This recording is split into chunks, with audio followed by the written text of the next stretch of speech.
Hello दोस्तों, आप सभी लोगों को हॉरिजॉन एजुकेशन चैनल पर स्वागत अभिनंदन है। मैं आप सभी के बीच में बहुत ही जानदार शानदार जबरदस्त एक क्लास लेकर आए हैं, जिसे आप कह सकते हैं उत्तर प्रदेश लोक सेवा आयोग द्वारा आयोजित LT, GIC, GDC, BEO chapter wise solve paper है, जो यूपी पीसीएस के द्वारा या उत्तर प्रदेश लोक सेवा आयोग के द्वारा कराया जाता है। जो शिक्षक भर्ती अनिवार्य प्रश्न पत्र सामान्य अध्ययन अध्यायवार सॉल्व पेपर है। इसमें आपके 47 कितने, तो आप कहोगे 47 सॉल्व पेपर दिए गए, 47 सेट्स हैं आपके, ठीक है। तो ये भी आपको याद रखना, बहुत ही ज्यादा है। और 1515 प्लस क्वेश्चन है वर्तमान इस वाली पीडीएफ पर। तो हम आपको एक एक करके एक एक सब्जेक्ट के क्वेश्चन कराने वाले हैं। सेशन अच्छा लगे तो जानदार शानदार तरीके से शेयर करिएगा, और शेयर इसलिए भी करिएगा क्योंकि आप आपको जीएस के पोर्शन में कंपलसरी है हर किसी को करना। अगर आप एक एवरेज मार्क से अधिक मार्क या नंबर लाओगे तभी आपकी मेन कॉपी या कोर कॉपी चेक होगी, ठीक है। तो आपको अगर प्री पहले निकालना है जीआईसी का, तो या अब फिर एलटी का, तो या आपके टीजीटी पीजीटी का, तो भाई ये वाली बुक करनी ही पड़ेगी, ठीक है। तो अभी तो पहले हम आप सभी के समक्ष प्रीवियस ईयर क्वेश्चन लाकर रखे हैं, तो उन प्रीवियस ईयर क्वेश्चनों को देखना बिल्कुल ना भूलें। अगर आप को 30 नंबर लेने हैं किसी तरह, तो बिल्कुल इस बुक को आप घोर कर पी लीजिएगा, ठीक है। तो आइए शुरू करते हैं आज की इस क्लास को। एलटी ग्रेड सामान्य अध्ययन के बारे में क्या क्या है, तो आप कहेंगे अध्यायवार इसमें क्वेश्चन आंसर दिए गए हैं, और ये आपके कैसे है, तो आप कहोगे सॉल्व पेपर है। क्या है? सॉल्व पेपर है। व्याख्या सहित हल प्रश्न पत्र है इसके अंतर्गत। और उसके बाद आप देखेंगे ये आपकी कुछ विषय सूची है, और विषय सूची के अंतर्गत आपके सारे चीजें दी गई हैं। तो इस विषय सूची में आपको इतिहास मिलेगी। इतिहास में प्राचीन इतिहास, मध्यकालीन इतिहास, आधुनिक इतिहास, तीनों इतिहास के जितने भी क्वेश्चन अध्यायवार आए हैं उनके उनके विषय में बातचीत की गई है, ठीक है। तो एक एक करके शुरू करेंगे और फिर उसके बाद आगे भी बढ़ते चलेंगे। और उसके बाद है आपका, ये अभी इतिहास ही चल रहा है, फिर आता है भूगोल। और भूगोल में पहले भारत का भूगोल, फिर उसके बाद आपका विश्व का भूगोल, जिससे जितने भी क्वेश्चन पूछे गए, और फिर आता है आपका भारत का संविधान, पंचायती राज एवं सामुदायिक विकास के बारे में। भाई जबरदस्त बुक है, ये जान लीजिएगा। भारतीय अर्थव्यवस्था, जनसंख्या व नगरीकरण के बारे में। आप कोई भी तैयारी कर रहे हैं, देखो क्वेश्चन कभी भी किसी भी एग्जाम का पूछा जा सकता है ना। तो प्रीवियस ईयर क्वेश्चन है, करने में कोई घाटा नहीं है ना। आप क्लास नहीं देखोगे इसमें आपका ही घाटा है ना। तो आप क्लास देखें। राष्ट्रीय एवं अंतरराष्ट्रीय महत्व के करंट अफेयर, तो ये फिलहाल प्रीवियस ईयर से कोई लेना देना अभी हाल फिलहाल नहीं। भारतीय कृषि, सामान्य विज्ञान, ठीक है। आपके प्रारंभिक गणित भी आनी है, उत्तर प्रदेश विशेष भी आना है, और उसके बाद विविध भी आना है। तो उत्तर प्रदेश विशेष और विविध वगैरह भी देखेंगे हम लोग एक एक करके।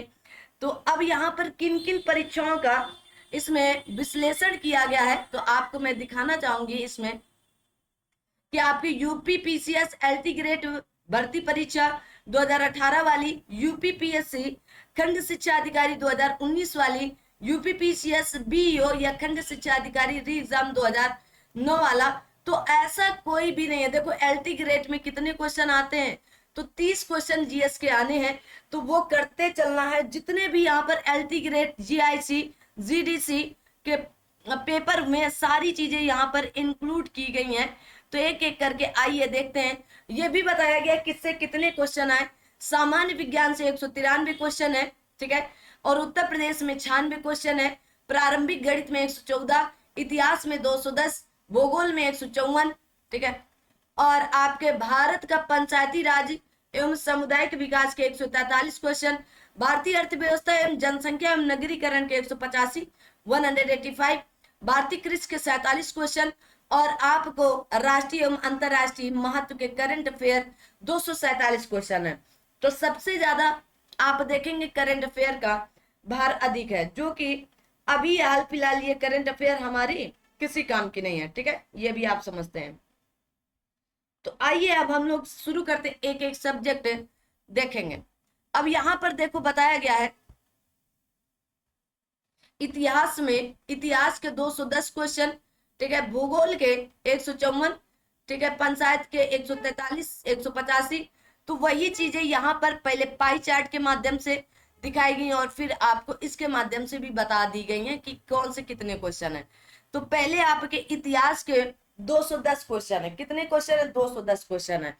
ठीक है, भूगोल के 154 क्वेश्चन है। ठीक है, तो आप लोग कमेंट करके अगला सब्जेक्ट बताना। आज तो हम अपने अकॉर्डिंग पढ़ा दे रहे हैं, ठीक है, लेकिन उसके बाद आप लोग बताएंगे इनमें से कौन सा विषय पढ़ाया जाए। कमेंट करिएगा। इतिहास, भूगोल, आज हम आपको देखते हैं क्या पढ़ा रहे हैं। ठीक है, और कहेंगे जनसंख्या, या फिर आपके करंट अफेयर, भारतीय कृषि, या सामान्य विज्ञान, या प्रारंभिक गणित, या फिर उत्तर प्रदेश विशेष। चलिए, तो आज हम लोग शुरू करने वाले हैं आप सभी के बीच में 143 क्वेश्चन जो हैं आपके भारतीय संविधान एवं पंचायती राज एवं सामुदायिक विकास से। ठीक है, और उसके बाद आप लोग कमेंट करके बताइए कि आपको पढ़ना क्या है। ठीक है, तो आइए शुरू करते हैं भारत का संविधान। तो यहाँ पर देख लेते हैं कि भारत के संविधान की चर्चा कहाँ पर की गई है।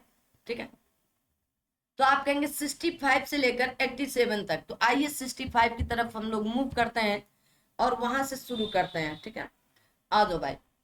तो 65 भारत का संविधान, पंचायती राज एवं सामुदायिक विकास। ठीक है, उसके बाद अब जैसे कि मैंने कहा कमेंट करके बताइए कि आपको कौन सा सब्जेक्ट पढ़ना है। अगर आपको ये पीडीएफ चाहिए तो टेलीग्राम पर एकदम फ्री पीडीएफ ये दी जाएगी। एक एक करके नहीं, पूरी की पूरी बुक दे देंगे हम, आप ले लीजिएगा। लेकिन उससे पहले आपको टेलीग्राम चैनल ज्वाइन करना पड़ेगा और वो आपको इसी वीडियो के डिस्क्रिप्शन बॉक्स पर मिल जाएगा। तो जाकर टेलीग्राम चैनल ज्वाइन करें और आप भारत का संविधान, पंचायती राज व्यवस्था या पंचायती राज एवं सामुदायिक विकास से जितने भी क्वेश्चन पूछे गए, आइए एक एक करके देखते हैं और फिर आप बताइए कि आपका स्कोर कैसा बन रहा है। क्या आपको ये सारे क्वेश्चन आ रहे हैं कि नहीं आ रहे हैं? जैसा भी है आप कमेंट बॉक्स में एक बार कमेंट करके जरूर बताइएगा। ठीक है, चलिए तो मिलते हैं क्वेश्चन के साथ। तो आपके समझ पहला क्वेश्चन है, चलिए आपके समझ पहला क्वेश्चन रखा गया है कि भारतीय संविधान का विकास। ठीक है, ये पहला टॉपिक है। क्वेश्चन है, भारत की संविधान सभा के पहले अध्यक्ष कौन थे? देखो, जब तक स्थायी अध्यक्ष ना जोड़ा जाए तो डॉक्टर सच्चिदानंद सिन्हा जी ही थे। ठीक है, तो भारतीय संविधान का प्रथम अधिवेशन 9 दिसंबर 1946 को हुआ, जिसमें डॉक्टर सच्चिदानंद सिन्हा को सर्वसम्मति से संविधान सभा का अस्थायी अध्यक्ष चुना गया। इसके पश्चात 11 दिसंबर 1946 को कांग्रेस के नेता डॉक्टर राजेंद्र प्रसाद को स्थायी अध्यक्ष निर्वाचित किया गया। अतः विकल्प ए इज राइट आंसर है। आगे कहा गया है कि संविधान सभा ने राष्ट्रीय गीत को कब अपनाया? तो आप कहोगे 24 जनवरी 1950 को अपनाया। भारत का राष्ट्रीय गीत वंदे मातरम, इस गीत की रचना बंकिम चंद्र चटर्जी जी ने अपने उपन्यास आनंद मठ में 1882 ईस्वी में की। 1896 में कांग्रेस के कलकत्ता अधिवेशन में सर्वप्रथम गाया गया था। 24 जनवरी 1950 को वंदे मातरम को राष्ट्रीय गीत के रूप में मान्यता मिली। राज्यों में द्वैध शासन किस वर्ष लागू किया गया?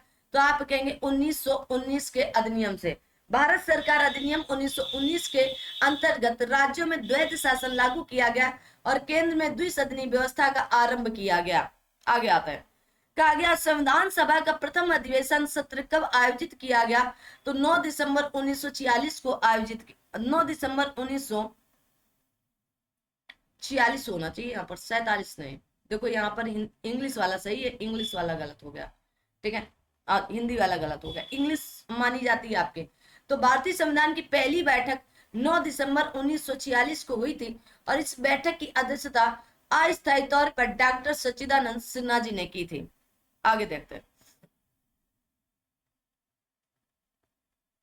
कहा गया हम फिलहाल संविधान निर्मात्री सभा में जाने के निर्णय के अलावा अन्य किसी बात से बंधे नहीं है। ये किसका कथन है? तो आप कहेंगे पंडित जवाहरलाल नेहरू जी का। किसका है? पंडित जवाहरलाल नेहरू जी का।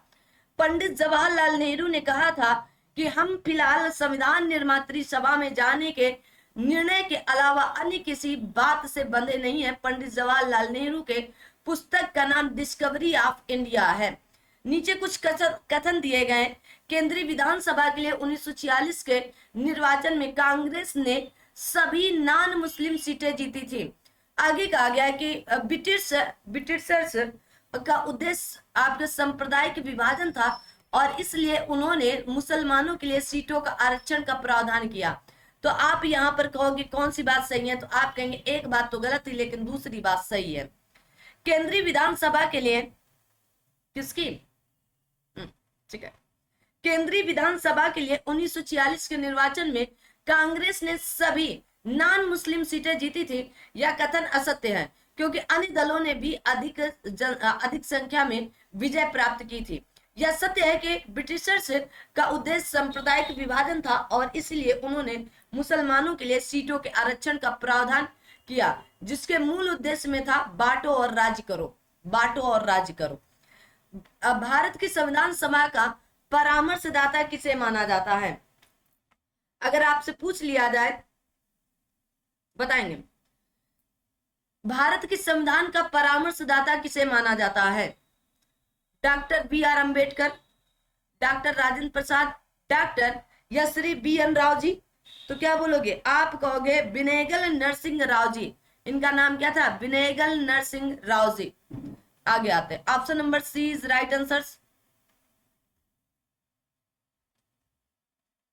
भारत की संविधान सभा का परामर्शदाता श्री बी.एन. राव थे। कैबिनेट मिशन के तहत गठित संविधान सभा की प्रथम बैठक 9 दिसंबर 1946 को नई दिल्ली स्थित आपके काउंसिल चैम्बर के पुस्तकालय भवन में हुई। सभा के वरिष्ठतम सदस्य डॉक्टर सच्चिदानंद सिन्हा को सभा का अस्थायी अध्यक्ष चुना गया, किंतु 11 दिसंबर 1946 को डॉक्टर राजेंद्र प्रसाद जी को अस्थायी अध्यक्ष तथा बी.एन. राव को संवैधानिक परामर्शदाता नियुक्त किया गया था।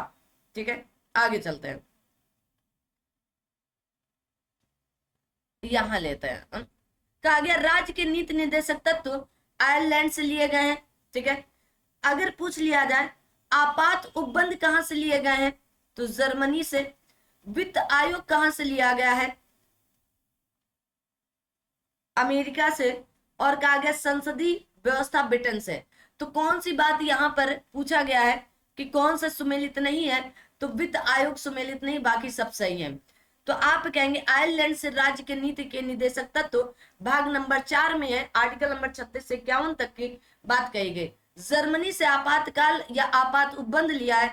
संयुक्त राज्य अमेरिका से वित्तीय आपात ना कि वित्त आयोग लिया गया है। वित्त आयोग की बात आर्टिकल नंबर 280 के तहत की गई है। ब्रिटेन से संसदीय व्यवस्था की बात की गई है। कहा गया दिल्ली एनसीआर को छोड़कर भारत में कितने संघीय क्षेत्र हैं? तो अभी तो फिलहाल अगर कह दिया जाता तो 7 होते, लेकिन उतने समय 6 थे।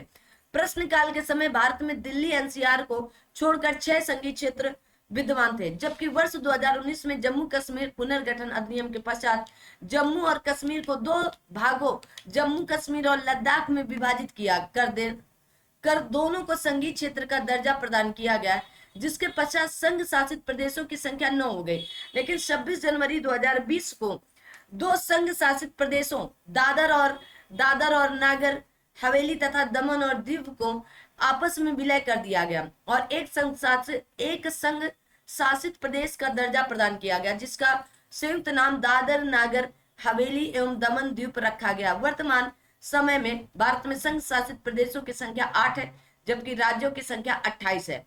कितनी है? आप कहोगे 28 है। आगे आता है,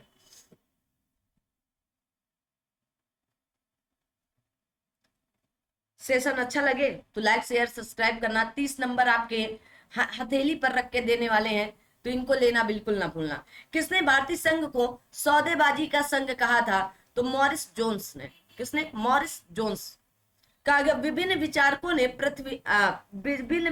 ने भारतीय संघ को विभिन्न नाम दिए, जैसे मॉरिस जोन्स ने सौदेबाजी का संघ, आपके ग्रेनविल आइंस्टीन ने सहकारी संघवाद, आइवर जेनिंग्स ने केंद्रीकरण की प्रवृत्ति के साथ संघ कहा, जबकि केसी वियर ने एकात्मकता की भावना में संघ और अर्ध संघ कहा। क्या कहा? अर्ध संघ भी कहा। ठीक है, याद रखना। निम्नलिखित कथनों पर विचार करें। कहा गया पंडित जवाहरलाल नेहरू उद्देश्य प्रस्ताव संविधान सभा द्वारा 22 जनवरी 1947 को स्वीकार किया गया उस प्रस्ताव में सम्मिलित आदर्श पूर्णतः संविधान के अमुक प्रतिबिंब थे। तो आप कहोगे बिल्कुल दोनों बातें सही हैं और व्याख्या भी सही हो रही है। 13 दिसंबर 1946 को पंडित जवाहरलाल नेहरू ने प्रसिद्ध उद्देश्य प्रस्ताव प्रस्तुत किया, जिसे 22 जनवरी 1947 को पारित कर दिया गया था। ठीक है, संविधान सभा द्वारा स्वीकार कर लिया गया या पारित कर दिया गया। इस प्रस्ताव के आदर्श भारतीय संविधान की प्रस्तावना में प्रतिबिंबित होते हैं। अतः ए आर दोनों सही, आर ए की सही व्याख्या भी कर रहा है। भारतीय राजनीतिक प्रणाली को कहा जाता है, तो आप कहेंगे अर्ध संघात्मक कहा जाता है। तो भारतीय राजनीतिक प्रणाली को केसी वियर ने अर्ध संघी कहा है, क्योंकि भारतीय राजनीतिक प्रणाली में संघात्मक लक्षणों के साथ ही एकात्मकता के लक्षण प्रबलता से विद्यमान है। निम्न में से कौन संविधान सभा के अध्यक्ष थे? तो आप कहेंगे डॉक्टर राजेंद्र प्रसाद जी। आपके जीआईसी 2015 में पूछा गया।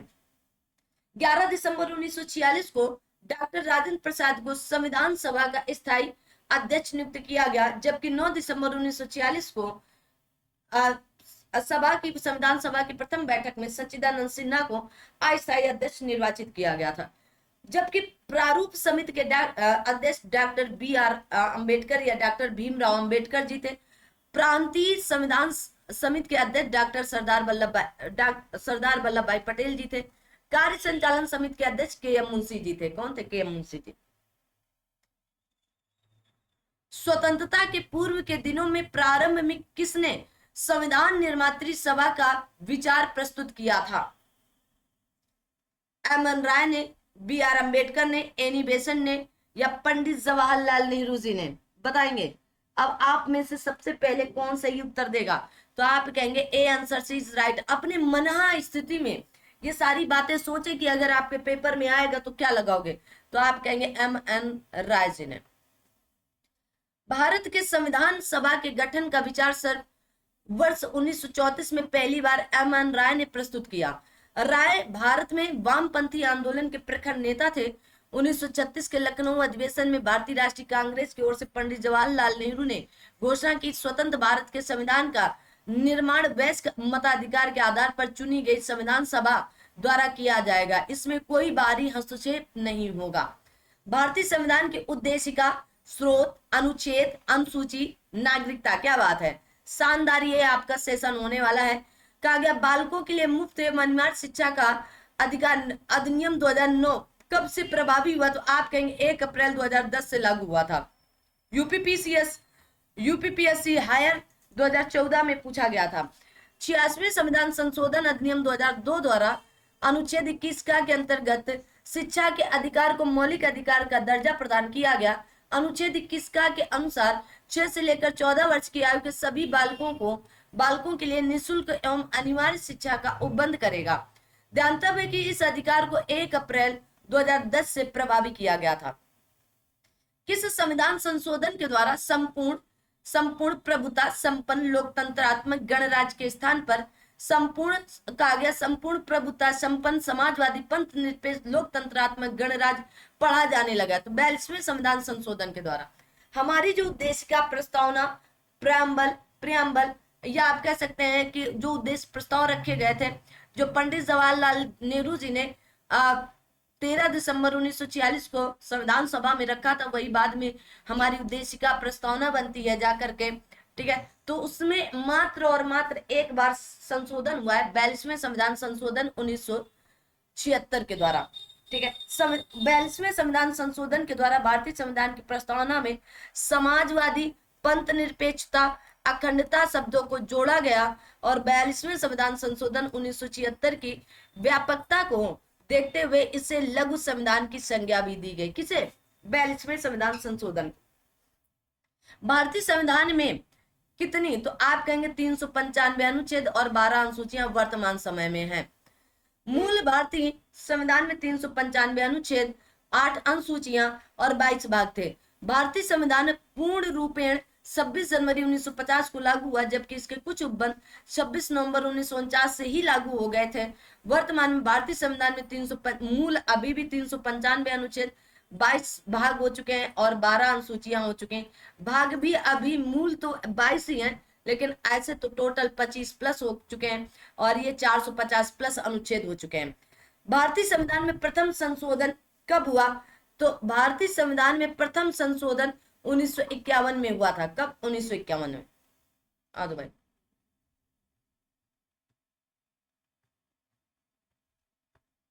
आगे आता है अगला क्वेश्चन आपके समझ ये रहा। कहा गया भारतीय संविधान में प्रथम संशोधन वर्ष 1951 में किया गया, जिसके अंतर्गत क्या हुआ? तो सामाजिक, आर्थिक और पिछड़े वर्गों की उन्नति के लिए विशेष उपबंध बनाने हेतु राज्यों को शक्ति प्रदान की गई। कानून की रक्षा के लिए संपत्ति अधिग्रहण आदि की व्यवस्था, भूमि सुधार एवं न्यायिक सुरक्षा से जुड़े अन्य कानूनों को नवी अनुसूची में रखा गया। विचार एवं अभिव्यक्ति की स्वतंत्रता पर 3 और प्रमुख कारणों से प्रतिबंध की कहा गया आपके कागज जैसे लोक आदेश, विदेशी राज्यों के साथ कहा गया दोस्ताना संबंध, किसी अपराध के लिए भड़काना है। ठीक है, तो याद रखेंगे कवायद जैसे शब्द जाए। और भाई, निम्नलिखित में से कौन सा अनुच्छेद भारत के उपराष्ट्रपति के चुनाव से संबंधित है? तो आप कहेंगे आर्टिकल नंबर 66। ठीक है, अभी आप कहें भारत के उपराष्ट्रपति किसे चुना गया है, कमेंट करेंगे। भारतीय संविधान का अनुच्छेद 66 भारत के उपराष्ट्रपति के चुनाव से संबंधित है। उपराष्ट्रपति का निर्वाचन संसद के दोनों सदनों के सदस्यों से मिलकर बनने वाले निर्वाचक गण द्वारा आनुपातिक प्रतिनिधित्व पद्धति के अनुसार एकल संक्रमणी मत प्रणाली द्वारा होता है। आगे संविधान के 42वें संशोधन के द्वारा वन्य पशुओं और पक्षियों नामक प्रविष्ट को किस सूची में जोड़ा गया? तो आप कहेंगे समवर्ती सूची में जोड़ा गया था। संविधान के 42वें संशोधन के द्वारा वन्य पशुओं और पक्षियों नामक प्रविष्ट को संविधान की समवर्ती सूची में जोड़ा गया। 42वें संविधान संशोधन 1976 के द्वारा वन जीवों तथा पक्षियों के संरक्षण विषय को समवर्ती सूची में जोड़ा गया। आगे आता है, कहा गया भारत में संघ के मंत्री के लिए पद की शपथ का प्रारूप कौन तैयार करता है? तो यह किस अनुसूची में? तो आप कहेंगे अनुसूची नंबर 3। किससे शपथ? प्रथम अनुसूची तो आप कहेंगे संघ, भारत राज्यों का संघ होगा, भारत राज्यों का संघ होगा। द्वितीय अनुसूची में वेतन, बाप बड़ा न भैया, सबसे बड़ा रुपया, तब शपथ लेंगे। फिर तीसरी अनुसूची में शपथ। चौथी अनुसूची में राज्यसभा में सीटों का आवंटन की बात कही गई है। भारत में संघ के मंत्री के लिए पद की शपथ का प्रारूप संविधान की तृतीय अनुसूची में उपबंधित है। इसमें विभिन्न पद धारियों जैसे मंत्री, संसद सदस्य, उच्चतम और उच्च न्यायालय के न्यायाधीश इत्यादि द्वारा पद ग्रहण के समय ली जाने वाली ओथ या शपथ का प्रारूप उल्लेख है। कहा गया भारत के संविधान का अनुच्छेद 21 का प्रावधान करता है। तो किससे संबंधित हो? तो आप कहोगे शिक्षा से संबंधित है। किससे? तो आप कहेंगे शिक्षा का अधिकार से। किससे? शिक्षा का अधिकार से। ठीक है, आगे देखेंगे। कहा गया भारतीय संविधान के अनुच्छेद 21 का शिक्षा के अधिकार का प्रावधान करता है। 21 का के अनुसार राज्य 6 से लेकर 14 वर्ष तक की आयु वाले सभी बालकों के लिए निःशुल्क और अनिवार्य शिक्षा उपलब्ध कराएगा। आर्टिकल 21 में प्राण एवं दैहिक की स्वतंत्रता। आर्टिकल 29 में अल्पसंख्यक वर्गों के हितों का संरक्षण। आर्टिकल 21 का तो 86वें संविधान संशोधन अधिनियम 2002 के द्वारा इसे स्थापित किया गया था। आगे कहा गया भारत में अब तक कितनी बार वित्तीय आपात स्थिति घोषित की गई? तो आप कहेंगे कभी भी नहीं। ठीक है, अभी तक एक बार भी नहीं। ऐसी स्थिति जिसमें भारत का वित्तीय कहा गया स्थायित्व या साख संकट में हो, उसे वित्तीय आपात कहते हैं। भारतीय संविधान के अनुच्छेद 360 के सब आर्टिकल 1 के तहत राष्ट्रपति द्वारा मंत्रिपरिषद की सलाह पर उसकी घोषणा की जाती, अभी तक एक भी बार लागू नहीं हुआ। भारतीय संविधान में अन्य 2 आपात संबंधी प्रावधान है। तो राष्ट्रीय आपात तो आर्टिकल 352 और राज्यों में आपात या आपके राष्ट्रपति शासन तो आर्टिकल नंबर 356। संविधान के निम्नलिखित में से किस अनुच्छेद के अंतर्गत वार्षिक बजट प्रस्तुत किया जाता है? तो आर्टिकल नंबर 112 के द्वारा। 110 में पूछ लिया जाए तो आप कहेंगे धन विधेयक की परिभाषा। ठीक है,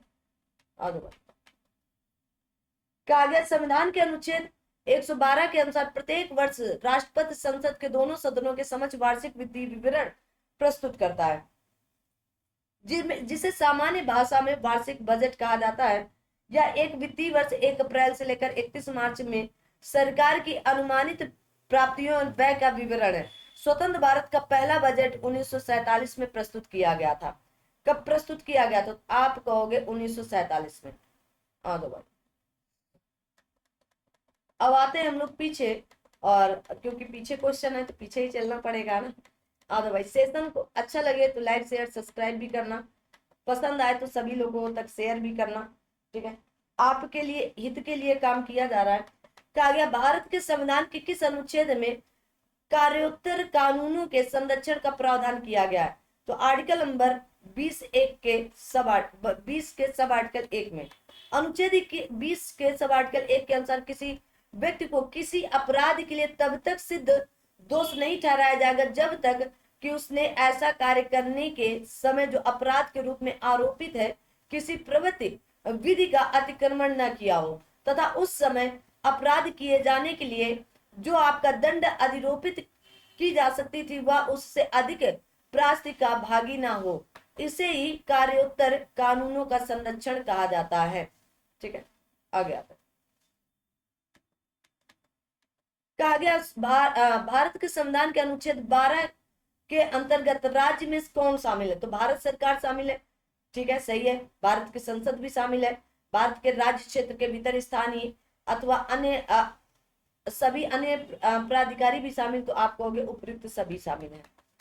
अनुच्छेद 12 के अंतर्गत राज्य में शामिल भारत की सरकार और संसद तथा राज्यों में से प्रत्येक राज्य की सरकार और विधानमंडल तथा भारत राज्य क्षेत्र के भीतर स्थानीय अथवा सभी अन्य प्राधिकारी आते हैं।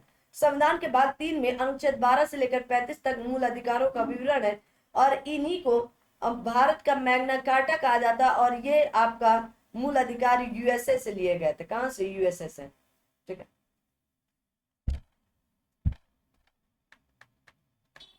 भारत के संविधान का अनुच्छेद 48 का किससे संबंधित है? तो पर्यावरण कहीं दिख रहा है क्या? आप कहेंगे हाँ, एक ही जगह, वन तथा वन जीवों के संरक्षण से। भारतीय संविधान के अनुच्छेद 48 का पर्यावरण का संरक्षण एवं संवर्धन और वन तथा वन जीवों की रक्षा से संबंधित है। इसे 42वें संविधान संशोधन अधिनियम 1976 में जोड़ा गया था, ठीक है। अगर देखो जैसे अभी वर्तमान में फिर से बहुत ज्यादा गर्मी होने लगी है, तो आप अपनी छत पर जो आपके यहाँ टूटे फूटे ऐसे बर्तन हो जिनको आप प्रयोग न करते हो, उसमें 4 दाने चावल के, 4 दाने गेहूं के, या आप जो और कुछ डाल सकते हो कि आपके यहाँ का खाना बच गया है, पका हुआ चावल, पकी हुई रोटी डाल सकते हैं ना तोड़ तोड़ करके, क्योंकि वो आप अपने जो जीव जंतु है उनके प्रति भी दया भाव दिखाते चले। आगे आता है, चलिए सभी लोग सेशन को लाइक शेयर सब्सक्राइब करेंगे, ठीक है, चलेगा। कहा गया भारतीय संविधान के किस अनुच्छेद के तहत शिक्षा के अधिकार को मौलिक अधिकार के रूप में गारंटी दी गई? आर्टिकल नंबर 21 का के अंतर्गत, 21 का के अंतर्गत। आगे आता है, कहा गया 86वें संविधान संशोधन अधिनियम 2002 के तहत संविधान के मूल अधिकारों की श्रेणी में अनुच्छेद 21 का जोड़ा गया। इसमें 6 से लेकर 14 वर्ष तक के बच्चों के लिए निःशुल्क प्रारंभिक शिक्षा का प्रावधान किया गया। कहा गया किस संविधान संशोधन द्वारा सहकारी समितियों को संवैधानिक दर्जा प्रदान किया गया? तो आप कहेंगे 97 में संविधान संशोधन के द्वारा 2011 के द्वारा सहकारी समितियों को संवैधानिक दर्जा प्रदान किया गया है। आगे दो, निम्नलिखित में से कौन सा एक विषय समवर्ती सूची में नहीं है? तो शिक्षा है, न्याय प्रशासन, बाट एवं माप, या लोक स्वास्थ्य। तो आप कहेंगे पब्लिक हेल्थ, यह आपका समवर्ती सूची में नहीं है, ठीक है। लोक स्वास्थ्य समवर्ती सूची का विषय नहीं बल्कि राज्य सूची का विषय है। किसका? राज्य सूची। संविधान की 7वीं अनुसूची में सार्वजनिक स्वास्थ्य और स्वच्छता अस्पतालों और आपके कहा गया औषधालयों का राज्य सूची में सूचीबद्ध किया गया है। आगे देखो, भारत के संविधान के में निम्नलिखित में से कौन सा अनुच्छेद वयस्क मताधिकार से संबंधित है? तो आर्टिकल नंबर 326। आइए आर्टिकल नंबर 324 से लेकर के, अरे भाई 324, 324 से लेकर 329 तक निर्वाचन आयोग की बात की गई। किसकी? निर्वाचन आयोग, भाग नंबर 15। चलो आ जाओ, इधर आते हैं, हम लोग देखते हैं। ठीक है, डरने का बिल्कुल भी नहीं, बहुत इत्मीनान से आप 30 में, अगर क्लास आपको ऐसी बता दी जाए तो आप 30 में से 25-26 क्वेश्चन पूरी तरह करके आओगे। भारतीय संविधान का अनुच्छेद 326 लोकसभा और राज्य विधानसभाओं के चुनाव के लिए वयस्क मताधिकार से संबंधित है। जो आपकी 21 वर्ष से 18 वर्ष आयु कम कर दी गई थी 61वें संविधान संशोधन द्वारा 1988 में, लेकिन ये लागू होता है 1989 में। ठीक है, ये भी याद रखो। पहले 21 वर्ष मताधिकार की थी कि मत देने के, अब वर्तमान में 18 वर्ष की ही है आयु है। सूची 1 को सूची 2 से मिलान करें। राष्ट्रपति का महाभियोग, देखो आर्टिकल 50 में 50-50, तो न्यायपालिका को कार्यपालिका से अलग करना। आर्टिकल 143, तो आप कहेंगे चलो आ जाओ भाई, ये आर्टिकल 61 जो है वो राष्ट्रपति पर चला जाएगा। ठीक है, आर्टिकल 143 का सर्वोच्च न्यायालय का सलाहकार क्षेत्राधिकार, ये इससे मिलाओ, इससे मिलाओ। और आर्टिकल 320 निकल गया, ये लोक सेवा आयोग का कार्य। ठीक है, लोक सेवा आयोग का कार्य, तो एग्जैक्टली यही सही है, तो जो सही उत्तर निकले वही लगा लेना।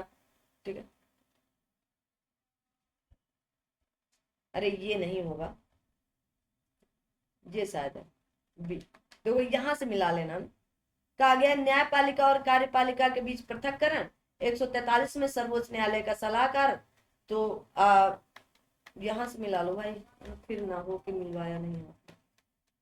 तो 50 का बी, बी। ठीक है, 2 उसका 4, 2 4 1 3, 2 4 1 3, देखो 2 4 1 3। ठीक है, यही सही। और 61 में राष्ट्रपति का महाभियोग और 320 में लोक सेवा आयोग का कार्य।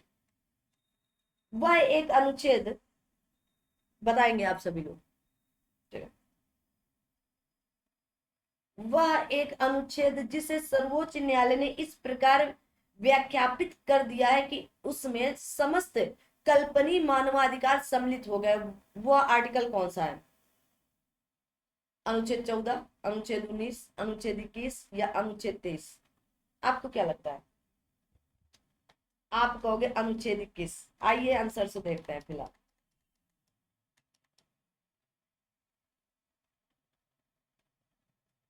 क्या कहेंगे? अनुच्छेद 21 प्राण एवं दैहिक स्वतंत्रता के संरक्षण से संबंधित, इसके तहत सर्वोच्च न्यायालय ने समस्त आपके कल्पनीय मानवाधिकार को सम्मिलित किया है। ठीक है, कौन सा सही सुमेलित नहीं है? 79 में संसद का गठन, 226 में धन विधेयक की परिभाषा कहां से भैया? धन विधेयक आर्टिकल नंबर 110 में है। 153 में राज्यों के राज्यपाल, 124 में सर्वोच्च न्यायालय है। 124 से लेकर 147 तक सर्वोच्च न्यायालय की बात करेंगे। ठीक है, 226 में उच्च न्यायालय के रिट जारी करने या रिट निकालने की शक्ति है। ठीक है, 110 में धन विधेयक की परिभाषा अभी पीछे बताया भी है। आगे देखो, संविधान का कौन सा अनुच्छेद बच्चों के शोषण का निषेध करता है? आर्टिकल 24। कौन? आर्टिकल 24। अभी तक चैनल अपना ज्वाइन नहीं किया है तो आप जरूर ज्वाइन करें। ठीक है, हॉरिजॉन एजुकेशन चैनल को जरूर आप लोग सब्सक्राइब करें। भारतीय संविधान के अनुच्छेद 24 बच्चों के शोषण का निषेध करता है। इसके अनुसार 14 वर्ष से कम आयु के किसी बालक को किसी कारखाने या खान में काम करने के लिए नियोजित नहीं किया जाएगा या किसी अन्य आपके परिसंकट में नियोजन में नहीं लगाया जाएगा। आगे आता है, अब यहाँ पर कथन कारण दिए गए हैं। देखो कथन और कारण कहा गया, अस्पृश्यता संरचनात्मक हिंसा का सबसे खराब स्वरूप है। ठीक है, आगे कहा गया है कि अस्पृश्यता के चलन का आधार धार्मिक स्वीकृति है। अरे नहीं भाई, धार्मिक स्वीकृति कहां से हो जाएगी? ठीक है, तो आप क्या बोलोगे यहाँ पर? सही उत्तर क्या होने वाला है?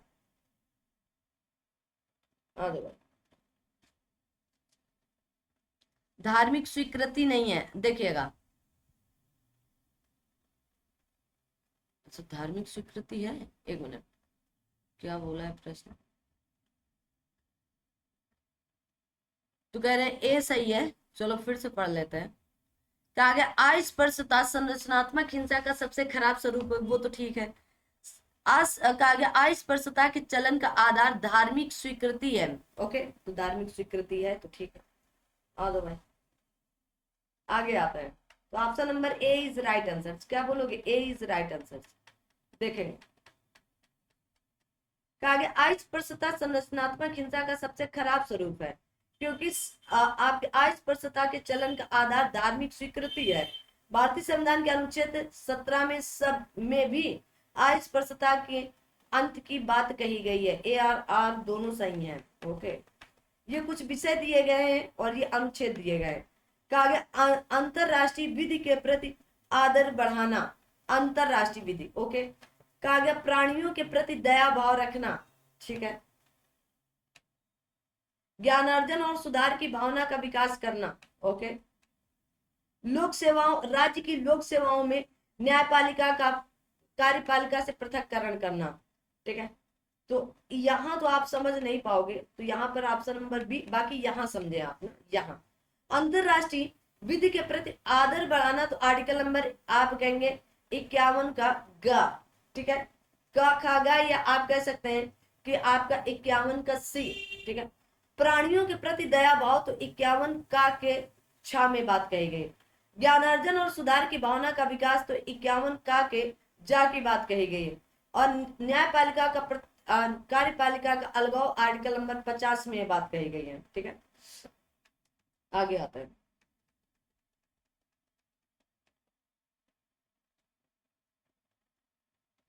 चलिए क्वेश्चन अगला आता है आपका। कागज निम्नलिखित में से, भारत में निम्नलिखित में से किस शिशुओं और अवयस्कों के साथ साथ आर्थिक और सामाजिक योजनाओं के लिए विधि निर्माण की शक्ति प्रदत्त है? तो आप क्या बोलोगे कि केंद्र और राज्य दोनों सरकारों को। संविधान की 7वीं अनुसूची अनुच्छेद 246 संघ सूची, राज्य सूची, समवर्ती सूची का उल्लेख है। शिशुओं और अवयस्कों आर्थिक व सामाजिक योजनाएं, खाद्य पदार्थ एवं सामाजिक सुरक्षा आदि का उल्लेख समवर्ती सूची में है। समवर्ती सूची में सम्मिलित विषयों पर कानून केंद्र एवं राज्य दोनों बनाते हैं। आगे देखो, अरे मिलान वाले भाई, धार्मिक मामलों के प्रबंधन की स्वतंत्रता, आर्टिकल 26, तो 4 लिख लो भाई, ठीक है, ऐसे लिख लो, ठीक है। पहली बात ये हो गई। उपाधियों का अंत, आर्टिकल 18, 3 लिख लो, पहले का 3, 3 4, ठीक है, 3 4। अल्पसंख्यकों का भाषा का संरक्षण, आर्टिकल 29, तो 1 लिख लो, 3 4 1। और फिर आता है शिक्षा का अधिकार 2, 3 4 1 2, 3 4 1 2, ऑप्शन नंबर डी, ठीक है। वही बात है जो मैंने आपको बता दी है। आगे आता है,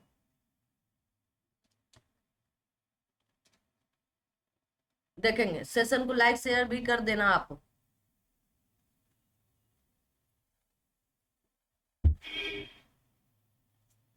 भारतीय संविधान की 11वीं अनुसूची में कुल कितने विषय? 29 विषय। भारतीय संविधान की 11वीं अनुसूची में कुल 29 विषय शामिल हैं। उल्लेखनीय कि 11वीं अनुसूची 73वें संविधान संशोधन 1992 के द्वारा जोड़ी गई, जिसमें पंचायती राज संस्थाओं संवैधानिक दर्जा प्रदान किया गया है। इसके द्वारा पंचायतों के गठन, संरचना, निर्वाचन, सदस्यों की अहर्ताएं एवं निहर्ताएं, पंचायतों की शक्तियों, प्राधिकारी तथा आपके उत्तरदायित्व आदि के लिए प्रावधान किए गए। इस अधिनियम का अभिपालन करने वाला प्रथम राज्य कौन था? मध्य प्रदेश में। कहां पर? मध्य प्रदेश में लागू हुआ था। इसीलिए लागू कब? 24 अप्रैल 1993 से हुआ। इसीलिए 24 अप्रैल को पंचायती राज दिवस भी मनाया जाता है। आगे देखो, निम्नलिखित में से कौन सा अनुच्छेद राष्ट्रपति को क्षमादान, आर्टिकल 32, क्षमादान शक्ति प्रदान करता है?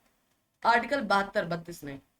कागज भारतीय संविधान के अनुच्छेद 72 के तहत राष्ट्रपति को क्षमादान की शक्ति प्रदान की गई। आर्टिकल 74 के तहत राष्ट्रपति अपनी कार्यपालिका शक्ति के प्रयोग से सलाह देने के लिए एक मंत्रिपरिषद का गठन करता है और जिसका प्रमुख प्रधानमंत्री होता है। आर्टिकल 78 के अनुसार प्रधानमंत्री का यह कर्तव्य है कि वह राष्ट्रपति को मंत्रिपरिषद के सभी निर्णयों और प्रशासन संबंधी उन सभी मामलों को सूचना दे जिसके बारे में राष्ट्रपति द्वारा ऐसी सूचना मांगी जाए। आर्टिकल 80 राज्यसभा में साहित्य, विज्ञान, कला और समाज सेवा के क्षेत्र में विशेष ज्ञान तथा अनुभव रखने वाले व्यक्तियों को प्रतिनिधित्व देने के लिए राष्ट्रपति 12 सदस्यों का मनोनयन कर सकते हैं। निम्नलिखित में से कौन सा जीवन और व्यक्तिगत स्वतंत्रता के संरक्षण से संबंधित आर्टिकल नंबर 21 कहा गया? भारतीय संविधान का आर्टिकल 21 जीवन और व्यक्तिगत स्वतंत्रता के अधिकार से संरक्षण प्रदान करता है। अनुच्छेद 20 अपराधों के लिए दोष सिद्धि के संबंध में संरक्षण। आर्टिकल 22 कुछ मामलों में हिरासत व नजरबंदी के संरक्षण। आर्टिकल 26 धार्मिक संस्थाओं के संचालन की स्वतंत्रता देता है। आर्टिकल एक आर्टिकल मैंने एक क्लास पढ़ाई है, जाकर देख लो, है ना, पूरी की पूरी वीडियो देख लो। एक आर्टिकल से लेकर आर्टिकल नंबर 395 पूरे के पूरे पढ़ाए। अगर आपको चाहिए कि नहीं मुझे पूरी चाहिए तो पढ़ा दिया, जाकर देख लो। निम्नलिखित में से कौन से अनुच्छेद में निर्वाचन आयोग का गठन? तो आर्टिकल नंबर 324 में भाग नंबर 15 में बात कही गई 324 से लेकर 329 तक। निर्वाचन आयोग मुख्य निर्वाचन आयोग और अन्य आयुक्तों से मिलकर बनता है, इन जिनकी नियुक्ति राष्ट्रपति द्वारा की जाती है। आर्टिकल 322 में लोक सेवा आयोगों के व्यय की बात, 352 में आपात की घोषणा की बात और 361 में राष्ट्रपति, राज्यपाल और राज्य प्रमुखों का संरक्षण। किस संवैधानिक संशोधन के द्वारा संपत्ति के अधिकार को मौलिक अधिकार के रूप में समाप्त कर दिया गया? 44वें संविधान संशोधन 1978 के द्वारा। इसे आर्टिकल नंबर 300 का में भाग नंबर 12 में फेंका गया, इतना दूर। 1978 के द्वारा संपत्ति के अधिकार को मूल अधिकारों की श्रेणी से हटाकर उसे संविधान के अनुच्छेद 300 का के तहत विधिक अधिकार के रूप में शामिल किया गया। इसमें यह व्यवस्था दी गई कि कोई भी व्यक्ति कानून के बिना संपत्ति से वंचित नहीं किया जाएगा। भारतीय संविधान के किस अनुच्छेद के तहत किस अनुच्छेद के अंतर्गत संघ लोक सेवा आयोग के अध्यक्ष एवं सदस्यों को उनके पद से हटाया जा सकता है? तो आर्टिकल नंबर 317 कहा गया संविधान के भाग 14 के अनुच्छेद 317 के अंतर्गत संघ लोक सेवा आयोग के अध्यक्ष व सदस्यों को उनके पद से हटाए जाने का प्रावधान। संघ लोक सेवा आयोग, संघ और राज्य लोक सेवा आयोग आर्टिकल नंबर 315। लोक सेवा आयोग के कृत्य या कार्य तो आप कहेंगे 320। लोक सेवा आयोग के व्यय तो आर्टिकल नंबर 322। कहा गया कौन सा सुमेलित नहीं है? समानता का अधिकार 14 से 18, शोषण के विरुद्ध अधिकार तो यही सुमेलित नहीं है, 23 से 24 है, 23 24। धार्मिक स्वतंत्रता 25 से 28 है। ठीक है, ऑप्शन नंबर बी लगा लो फिलहाल, आगे आता है।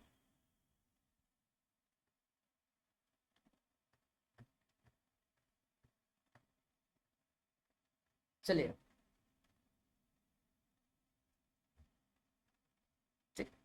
और सांस्कृतिक एवं शैक्षणिक स्वतंत्रता का अधिकार आर्टिकल 29 और 30। ठीक है, तो मैंने बता दिया। कहा गया मूल संविधान में भाग 3 में 6 प्रकार के अधिकारों का उपबंध किया गया है, जिनमें से 19 से 22 तक स्वतंत्रता के अधिकारों का उल्लेख भी है। ठीक है, आगे बढ़े। मौलिक अधिकारों के संदर्भ में निम्नलिखित कथनों में से कौन सा सही है? ओके, पहला कहा गया कि संविधान का अनुच्छेद 19(1) का जी भारत के सभी नागरिकों को किसी भी पेशा या व्यवसाय करने के अधिकार को सुरक्षित करता है। ठीक है, अगला कहा गया संविधान के अनुच्छेद 19(1) का जी के अंतर्गत मादक द्रव्यों के व्यवसाय करने का कोई मौलिक अधिकार नहीं। तो बताओ कौन सी बात सही? तो आप कहोगे कि यहाँ पर दोनों बातें सही हैं। संविधान के अनुच्छेद 19 के अधीन 6 प्रकार की स्वतंत्रता का उपबंध किया गया है, जिसमें आर्टिकल 19(1) के सब आर्टिकल जी में भारत के सभी नागरिकों को किसी भी पेशा या व्यवसाय करने का अधिकार सुरक्षित है। अतः कथन एक सही है।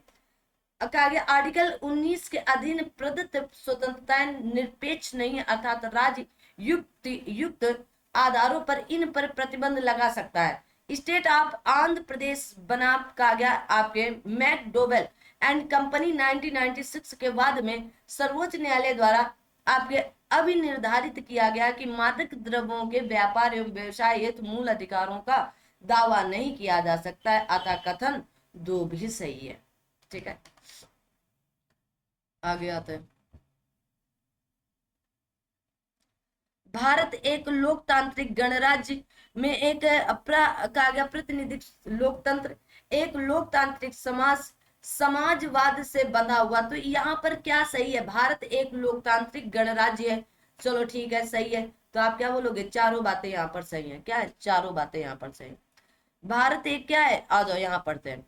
भारत एक लोकतांत्रिक एवं प्रतिनिधिक लोकतंत्र है जिसमें समाजवादी व्यवस्था के तत्व भी विद्यमान है। हालांकि नई आर्थिक नीतियों एवं उदारीकरण, निजीकरण, वैश्वीकरण की नीतियों को अपनाकर समाजवादी जड़ता से भारतीय व्यवस्था आगे निकल रही है। लोकतांत्रिक आधारित व्यवस्था में भारत एक लोकतांत्रिक समाज में परिणित हुआ है।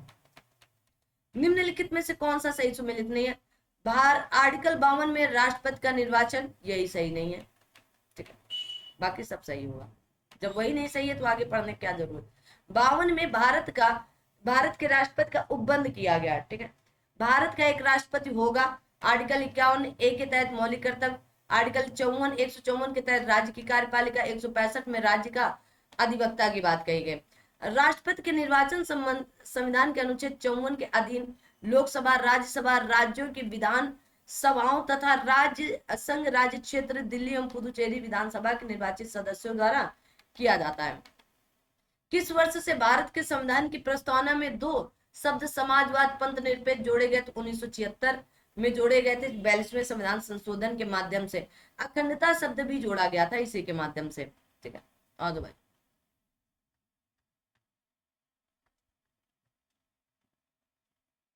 अब देखो,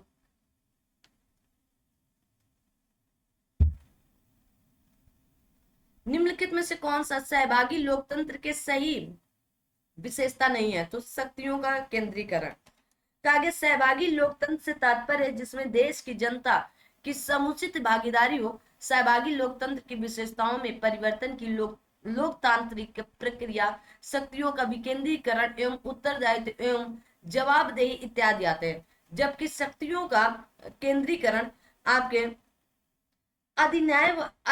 न्यायवादी शासन व्यवस्था का हिस्सा है। अब आता है मूल अधिकार, राज्य के नीति निर्देशक तत्व और मूल कर्तव्य। मूलभूत कर्तव्यों को भारतीय संविधान के किस वर्ष समाविष्ट किया गया? तो 1976 में। भारतीय संविधान में मूल कर्तव्यों को पूर्व सोवियत संघ रूस से के संविधान से लिया गया। 1976 में गठित स्वर्ण सिंह समिति की सिफारिश के आधार पर वर्ष 1976 में 42वें संविधान संशोधन द्वारा संविधान में नया भाग 4 का जोड़ा गया और इस नए भाग में केवल एक अनुच्छेद 51 का शामिल किया गया, जिसमें प्रथम बार नागरिकों के 10 मूल कर्तव्यों का उल्लेख किया गया, जबकि इसमें 11वां मूल कर्तव्य 1986 में संविधान संशोधन 2002 में जोड़ा गया।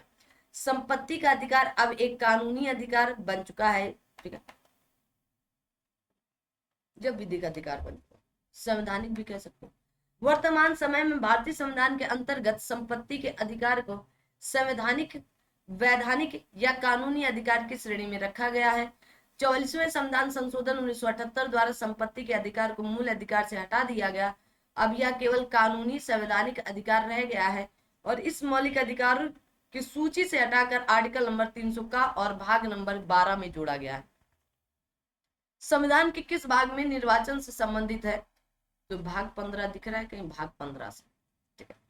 ये भाग नहीं, भाग 4 है, ये भाग 9 है, ये भाग 8 है, ये भाग 15 है, ठीक है। तो भाग 15 से आर्टिकल नंबर 29 से लेकर 24 से लेकर 29 तक, ठीक है। भाग 4 राज्य की नीति निर्देशक तत्व 36 से 51, भाग 8 संघ राज्य क्षेत्र 239 से लेकर 241, भाग 9 पंचायतें 243 से लेकर 243 अणा तक, ठीक है। आगे देखो, आगे निम्नलिखित में से कौन सा सही सुमेलित नहीं है?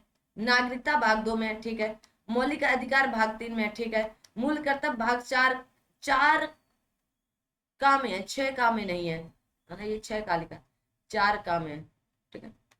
आ दो भाई, ठीक है, बाकी सब सही था। भाग 8 में कागज केंद्र शासित प्रदेश या यूनियन टेरिटरी संविधान का भाग 8 में दिया गया, ठीक है। तो भाग 2 5 से 11 है, भाग 3 12 से 35, भाग 4 का 51 का में और भाग 8 243 से लेकर 241 तक की बात कही। हमारी सामाजिक संस्कृति की गौरवशाली परंपरा का महत्व समझना और इसका परिरक्षण करना भारत के संविधान के किस भाग का हिस्सा है? तो आप कहोगे फंडामेंटल ड्यूटीज या मूल कर्तव्यों का। 42वें संविधान संशोधन अधिनियम द्वारा भारतीय संविधान में एक नया भाग 4 का जोड़ा गया है, जिसमें मौलिक कर्तव्यों का समावेश किया गया है। 51 का क्या दिन 11 मौलिक कर्तव्यों का उपबंध किया गया है। प्रत्येक नागरिक का यह कर्तव्य होगा कि वो संविधान का पालन करे और राष्ट्रीय ध्वज और राष्ट्रगीत का आदर करे, पहला कर्तव्य। दूसरा, राष्ट्रीय स्वतंत्रता के उच्च आदर्शों को धारण करे और उनका पालन भी करे। तीसरा, कहा गया भारत की स्वतंत्रता, एकता और अखंडता की रक्षा करे, ठीक है, जरूरत पड़ने पर आप देश की सेवा पर जाएं, ठीक है। आगे चौथा, राष्ट्र की रक्षा करें और आह्वान किए जाने पर राष्ट्र की सेवा भी करें। भारत के सभी नागरिकों को में समान बंधुत्व की भावना का विकास करें। हमारी सामाजिक संस्कृति की गौरवशाली परंपरा का महत्व समझे और उसका परिरक्षण करें। प्राकृतिक पर्यावरण की रक्षा एवं सभी प्राणियों के प्रति दया भाव रखें। वैज्ञानिक दृष्टिकोण, मानववाद और ज्ञानार्जन का विकास करें। सार्वजनिक संपत्ति की सुरक्षा करें। व्यक्तिगत तथा सामूहिक उत्कर्ष का प्रयास करें। माता पिता या संरक्षक का कर्तव्य है कि 6 से लेकर 14 वर्ष तक की आयु के बच्चों को शिक्षा का अवसर प्रदान करें। 11वां मौलिक कर्तव्य आपका 86वें संविधान संशोधन अधिनियम सन 2002 में जोड़ा गया था। अब आता है सूची मिलान करना है। कहा गया विधि के समझ समानता, आर्टिकल 14, ठीक है। धर्म के आधार पर भेदभाव से सुरक्षा, तो धर्म के आधार पर, ओके। आगे आते हैं अस्पृश्यता का अंत 16, 17, अवसर की समानता, तो आप कहेंगे 16, अरे भाई पीछे, धर्म के आधार पर भेदभाव, धर्म के आधार पर आर्टिकल 15, धर्म, लिंग, जात के आधार पर भेदभाव नहीं कर, तो 1 2 3 4 सही है, 1 2 3 4 सही है। कहा गया विधि के समझ समानता, आर्टिकल 14, 15, 16, 17 सब वही है। आगे आता है, कहा गया संविधान, भारत के संविधान में अंतरराष्ट्रीय शांति तथा सुरक्षा को प्रोत्साहन देना राज्य के नीति निर्देशक तत्वों में बात कही गई। कहां पर? राज्य के नीति निर्देशक तत्वों में यह बात कही गई है।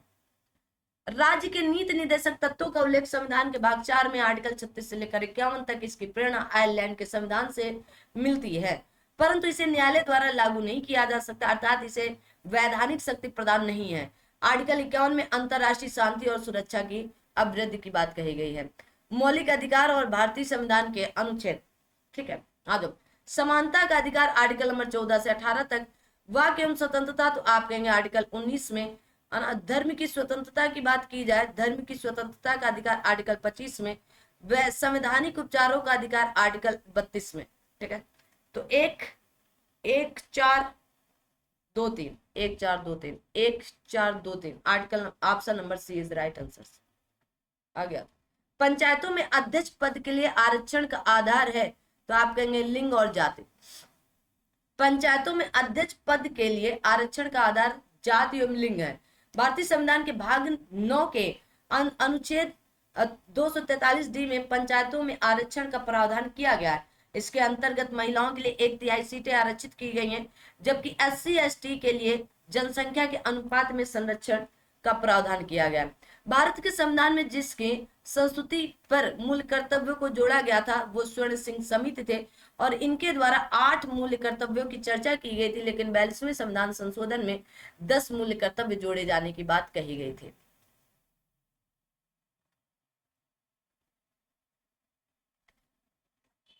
स्वर्ण सिंह समिति की सिफारिश 42वें संविधान संशोधन के द्वारा भाग 4 का में आर्टिकल भाग 4 का 51 का में 10 मूल कर्तव्य जोड़े गए। वर्तमान में 11 मूल कर्तव्य और 86वें संविधान संशोधन 2002 के द्वारा। भारतीय संविधान में निम्नलिखित में से किस कर्तव्य को मौलिक कर्तव्यों के रूप में निर्धारित किया गया है? मौलिक कर्तव्य है ना, आ दो भाई। देश की रक्षा करना, आयकर अदा करना, आयकर अदा करना की बात तो नहीं कही। हमारी सामाजिक संस्कृति की गौरवशाली परंपरा का परीक्षण करना, सार्वजनिक संपत्ति की सुरक्षा करना। तो अब आप क्या बोलोगे? 2 छोड़ करके, ठीक है, 1 3 4, ठीक है, वेरी गुड, 1 3 4 BO में पूछा गया। स्वर्ण सिंह समिति की अनुशंसा पर 1976 में 42वें संविधान संशोधन के द्वारा 4 का भाग नंबर 4 का आर्टिकल नंबर 51 का के तहत मूल कर्तव्य को जोड़ा गया। मूल कर्तव्य में देश की रक्षा करना, सार्वजनिक संपत्ति की सुरक्षा करना, हमारी हमारी सामाजिक संस्कृति की गौरवशाली परंपरा का परिरक्षण आदि प्रमुख है। आगे दो, आगे इनमें से कौन सा मूल अधिकार नहीं है? तो समान कार्य के लिए समान वेतन, यह आपके मूल अधिकार न होकर के राज्य के नीति निदेशक तत्व या डीपीएसपी हैं। राज्य प्रत्येक नागरिक को, चाहे वह स्त्री या पुरुष हो, समान कार्य के लिए समान वेतन का प्रावधान करेगा। ऐसा उल्लेख संविधान के भाग 4 के अंतर्गत अनुच्छेद 39 के डी में किया गया है, जो कि नीति निदेशक सिद्धांतों के अंतर्गत आता है। जबकि शोषण के विरुद्ध अधिकार 23 से 24 में, कानून के समझ 14 तथा धार्मिक स्वतंत्रता 25 से 28 में। भारतीय संविधान में कल्याणकारी राज्य के विस्तार को सम्मिलित किया गया, तो आप कहेंगे राज्य के नीति निदेशक तत्वों में। आर्टिकल नंबर 38 बताता है भाई।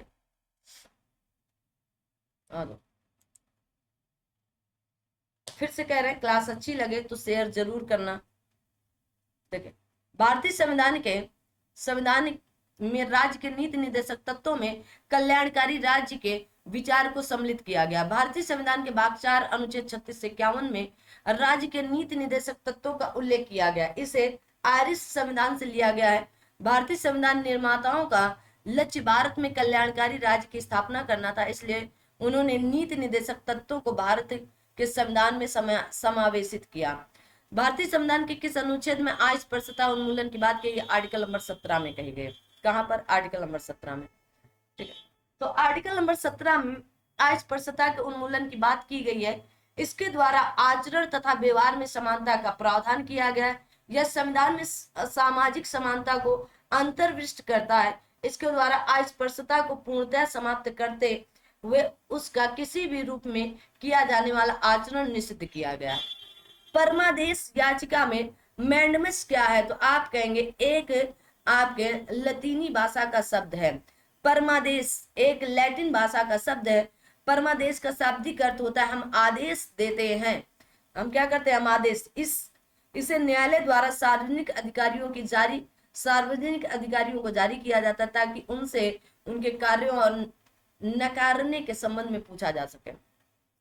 संविधान में मौलिक कर्तव्यों को शामिल किया गया है, तो आप कहेंगे सरदार स्वर्ण सिंह समिति के अंतर्गत सिफारिश। ठीक है, अब बहुत बार बता चुके हैं, आगे आता है।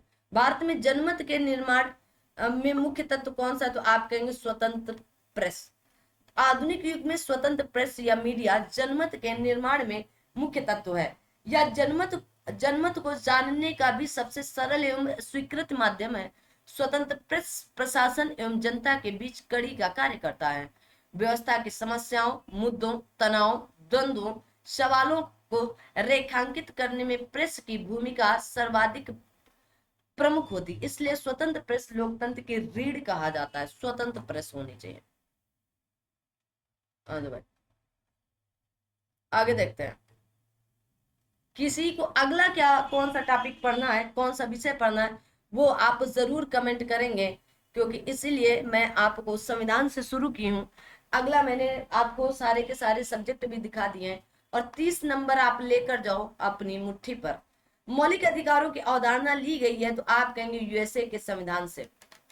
संविधान के भाग 3 में आर्टिकल 12 से 35 तक मूल अधिकारों का विवरण, मौलिक अधिकारों की अवधारणा यूएसए के संविधान से ली गई है। मौलिक अधिकारों का संरक्षण उच्चतम न्यायालय द्वारा आर्टिकल 32 और उच्च न्यायालय द्वारा आर्टिकल 226 द्वारा किया जाता है। इसके अंतर्गत बंदी प्रत्यक्षीकरण, परमादेश, प्रतिषेध, उत्प्रेषण और अधिकार परीक्षा रिट जारी की जाती है। मौलिक कर्तव्यों को भारतीय संविधान के 42वें संविधान संशोधन अधिनियम 1976 द्वारा सम्मिलित या निम्नलिखित में सिफारिश के अनुसार जोड़ा गया था भाई स्वर्ण सिंह समिति के द्वारा। बहुत बार ये प्रश्न पूछा गया है यहाँ पर। निम्नलिखित में से राज्य के नीति निदेशक तत्वों का कौन सा अनुच्छेद राज्य को निर्देशित करता है कि वे उद्योगों के प्रबंधन में कामगारों की सहभागिता सुनिश्चित करें? तो आप कहेंगे आर्टिकल नंबर 43A। भारतीय संविधान के भाग 4 में राज्य के नीति निदेशक तत्वों का प्रावधान है। अनुच्छेद 43 से राज्य को निर्देशित करता है कि वह उद्योगों के प्रबंधन में कामगारों की सहभागिता को सुनिश्चित करें, और इस अनुच्छेद को संविधान में 42वें संविधान संशोधन अधिनियम 1976 द्वारा शामिल किया गया था। आर्टिकल 38 में राज्य लोक कल्याण की अभिवृद्धि के लिए सामाजिक व्यवस्था बनाए रखना। आर्टिकल 39A में सामान्य न्याय एवं निःशुल्क विधिक सहायता। आर्टिकल 45 में 6 वर्ष से कम आयु के बच्चों की बाल्यावस्था की देखरेख एवं शिक्षा के लिए प्रावधान किए गए। राष्ट्रपति, उपराष्ट्रपति, प्रधानमंत्री, संसद, ठीक है, मतलब पूरा का पूरा भाग नंबर 5 इसमें समाहित है। आ दो भाई।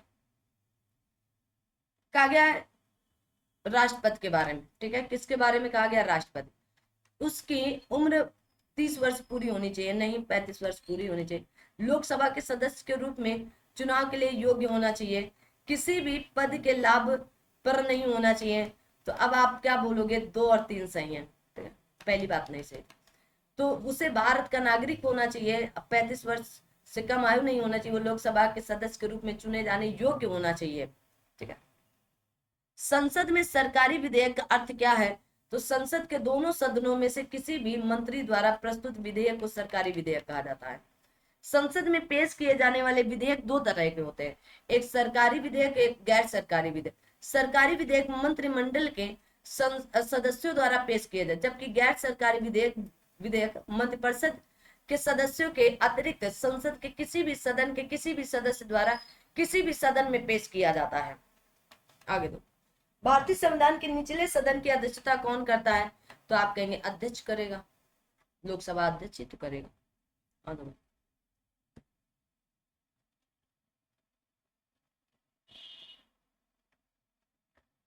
कहा गया भारतीय संविधान के अनुच्छेद 79 में संसद के गठन के उपबंध किए गए, इसके अंतर्गत संसद, राष्ट्रपति और दोनों सदनों, राज्यसभा उच्च सदन, लोकसभा निचला सदन से मिलकर बनेंगे। आर्टिकल, जबकि अनुच्छेद 93 में लोकसभा के अध्यक्ष पद की व्यवस्था की गई है, जो लोकसभा की अध्यक्षता करेगा। लोकसभा के अध्यक्ष का चुनाव लोकसभा के सदस्यों द्वारा किया जाता है। लोकसभा अध्यक्ष को स्पीकर भी कहा जाता है। संसद के उच्च सदन या राज्यसभा की अध्यक्षता उपराष्ट्रपति द्वारा की जाती है। लोकसभा में राज्यों से निर्धारित सदस्यों की संख्या कितनी, तो 530 है, कितनी, 530 है। लोकसभा में राज्यों से निर्वाचित सदस्यों की संख्या 530, केंद्र शासित प्रदेशों से निर्वाचित सदस्यों की संख्या 20।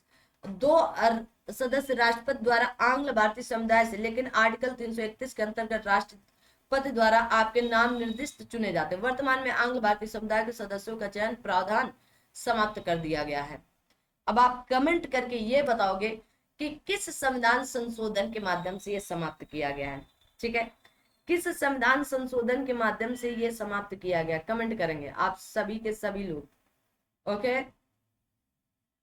जितना ज्यादा कमेंट करोगे उतना ही अच्छा है आप सबके लिए। आगे आते हैं, भारत की संसद में शामिल है, तो लोक भारत के राष्ट्रपति, लोकसभा, राज्यसभा, उपयुक्त सभी।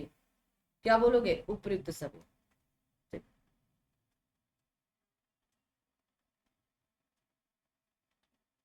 आ दो भाई, आगे आते हैं। कहा गया भारतीय लोकतंत्र में संसद जनता की सर्वोच्च प्रतिनिधि संस्था है। संसद भारत का सर्वोच्च विधायी निकाय है। यह द्विसदनी व्यवस्था है। भारतीय संसद में लोकसभा, निम्न सदन, राज्यसभा, उच्च सदन एवं राष्ट्रपति सम्मिलित है, जिसका उल्लेख भारतीय संविधान के अनुच्छेद 79 में है। भारतीय संविधान के अंतर्गत संघ की कार्यकारी शक्तियां कौन निर्धारण करता है, तो आप कहेंगे राष्ट्रपति करते हैं। कौन करते हैं, राष्ट्रपति करते हैं। भारतीय संविधान के अंतर्गत संघ की कार्यकारी शक्तियां राष्ट्रपति में निहित होती हैं। आर्टिकल नंबर 53 के अनुसार संघ की कार्यकारी शक्तियां राष्ट्रपति में निहित है। राष्ट्रपति द्वारा राज्यसभा के लिए कितने सदस्यों को मनोनीत किया जाता है, तो 12 सदस्यों को, ठीक है। तो राष्ट्रपति द्वारा राज्यसभा के लिए 12 सदस्य मनोनीत किए जाते हैं। इन्हें नामित सदस्य कहते हैं। लोकसभा में कुल 250 सीटें, किंतु वर्तमान में 545 सदस्य हैं। राज्यसभा संसद का उच्च सदन है, जबकि लोकसभा निम्न सदन है होता है। भारत के उपराष्ट्रपति राज्यसभा के सभापति होते हैं। राष्ट्रपति द्वारा नामित किए जाने वाले 12 सदस्य साहित्य, विज्ञान, कला, समाज सेवा जैसे विषयों के संबंध, विशेष ज्ञान व व्यवसायिक अनुभव रखते हैं। भारत के उपराष्ट्रपति के निर्वाचन किस प्रकार का होता है, तो आप कहेंगे संसद के दोनों सदनों के सदस्यों द्वारा निर्वाचित होकर होता है, ठीक है, याद रखो। एकल संक्रमणी मत द्वारा होता है और ऐसे निर्वाचन में मतदान गुप्त होता है। अभी देखे होंगे आप कि मोदी जी मतदान करने गए थे, है ना। बताएंगे उपराष्ट्रपति वर्तमान में कौन से और किस क्रम के हैं। राज्यसभा की लोकसभा की समान शक्तियां हैं, तो संविधान के संशोधन में नई अखिल भारतीय में राज्यसभा को ज्यादा, सरकार के पदच्युत करने में, कटौती प्रस्ताव के निर्माण में। आ दो भाई, तो कहा गया संविधान के संशोधन में के संबंध में लोकसभा के समान ही राज्यसभा को भी शक्तियां प्राप्त है। संशोधन प्रस्ताव तभी स्वीकृत समझा जाएगा जबकि संसद के दोनों सदनों द्वारा अलग अलग अपने कुल बहुमत तथा उपस्थित एवं मतदान में भाग लेने वाले सदस्यों के 2/3 बहुमत से पारित कर दिया जाए। संशोधन प्रस्ताव पर संसद के दोनों सदनों में असहमत होने पर संविधान में संशोधन का प्रस्ताव समाप्त हो जाएगा, यह समाप्त जाएगा। कोई विधेयक धन विधेयक है या नहीं, अंतिम तौर पर किसका निर्णय होगा? तो लोकसभा अध्यक्ष का। किसका? आप कहोगे लोकसभा अध्यक्ष का, ठीक है। तो किस विधेयक के बारे में विवाद उठने पर वह धन विधेयक है या नहीं, लोकसभा का निर्णय अंतिम निर्णय होता है। लोकसभा का निर्णय अंतिम निर्णय होगा। क्या होगा? अंतिम निर्णय होगा, ठीक है। आ जाओ भाई, आर्टिकल 110 में धन विधेयक की परिभाषा दी गई। क्या? धन विधेयक की। आर्टिकल 109 में धन विधेयक के संबंध में विशेष प्रक्रिया दी गई। आगे दो, संसदीय शासन व्यवस्था में कार्यपालिका विधायिका के प्रति उत्तरदायी होती है, विधायिका कार्यपालिका के प्रति उत्तरदायी होती है। बताएंगे, न्यायपालिका विधायिका के प्रति उत्तरदायी होती है। अब बताओगे सभी लोग, संसदीय शासन व्यवस्था में कार्यपालिका विधायिका के प्रति उत्तरदायी होती है या फिर विधायिका कार्यपालिका के प्रति उत्तरदायी होती है? आंसर्स करो आप लोग। तो क्या बोलेंगे? कार्यपालिका विधायिका के प्रति उत्तरदायी होती है, ठीक है। Option number A is right answer. आगे आता, अगला आता है, कहा गया संसदीय शासन व्यवस्था में कार्यपालिका विधायिका के प्रति उत्तरदायी होती है, जैसे मंत्रिपरिषद का लोकसभा के प्रति उत्तरदायी होना। संसद के किस सदन के सदस्यों के से प्राक्कलन समिति गठित की जाती? लोकसभा से। ए लगा लो बस, लोकसभा से होती है। प्राक्कलन समिति संसद के महत्वपूर्ण संसदीय समिति है। इसमें केवल लोकसभा के 30 सदस्य शामिल होते हैं। स्पीकर इस समिति के अध्यक्ष की नियुक्ति करता है और किसी मंत्री को इस समिति का सदस्य नहीं चुना जा सकता है।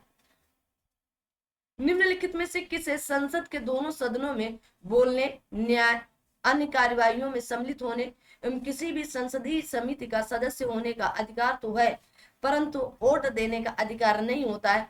तो आप कहेंगे भारत के महान्यायवादी का। आर्टिकल नंबर 76 में महान्यायवादी की चर्चा की गई है। महान्यायवादी को संसद के दोनों सदनों में बोलने, कार्यवाहियों में भाग लेने का अधिकार, किंतु मत देने का अधिकार नहीं होता है। अटॉर्नी जनरल की नियुक्ति राष्ट्रपति के द्वारा की जाती है। कहा गया कथन और कारण दिए गए। भारत में मंत्रिपरिषद संयुक्त रूप से लोकसभा और राज्यसभा दोनों के प्रति उत्तरदायी होती है। नहीं, लोकसभा के प्रति उत्तरदायी होती है। किसके प्रति? लोकसभा के प्रति। आगे देखेंगे, लोकसभा और राज्यसभा दोनों के सदस्य संघीय सरकार में मंत्री बनने की पात्रता रखते हैं। तो ठीक है, आगे देखो, तो आप क्या बोलोगे? एक तो गलत हो गया था भाई, पहले ही मैंने बताया, आर सही है, ठीक है। बात को समझना। कहा गया अनुच्छेद 75 के सब आर्टिकल 3 के अनुसार मंत्रिपरिषद सिर्फ लोकसभा के प्रति उत्तरदायी होती है। राज्यसभा की इसमें कोई भूमिका या महत्व नहीं है। लोकसभा और राज्यसभा दोनों के सदस्य संघीय सरकार में मंत्री बनने की पात्रता रखते हैं, ये सही है। भारत में उपराष्ट्रपति पदेन सभापति होता है, तो राज्यसभा का। किसका? राज्यसभा का। भारत के संविधान के अनुच्छेद 63 के अनुसार भारत का एक उपराष्ट्रपति होगा। उपराष्ट्रपति राज्यसभा का पदेन सभापति होता है। भारत में उपराष्ट्रपति के पद संबंधी प्रावधान अमेरिका के संविधान से लिया गया है। वह राष्ट्रपति के पश्चात देश का दूसरा सर्वोच्च अधिकारी भी होता है। उल्लेखनीय कि अनुच्छेद 67 के अनुसार उपराष्ट्रपति का कार्यकाल 5 वर्ष, किंतु कार्यकाल समाप्त होने से पहले भी वो राष्ट्रपति को त्याग पत्र दे सकते हैं, ठीक है, जैसे अभी आपके धनखड़ जी ने दिया था, ठीक है। आ दो भाई, कहा गया भारत में निम्नलिखित में से किसके पास विदेशी संधि पर बातचीत करने की शक्ति होती है? बताएं। संसद के पास, भारत में निम्नलिखित में से किसके पास विदेशी संधियों पर बातचीत करने की शक्ति होती है? संसद, राष्ट्रपति, प्रधानमंत्री या लोकसभा अध्यक्ष? तो क्या बोलोगे? संसद के पास, ठीक है। आ जाओ,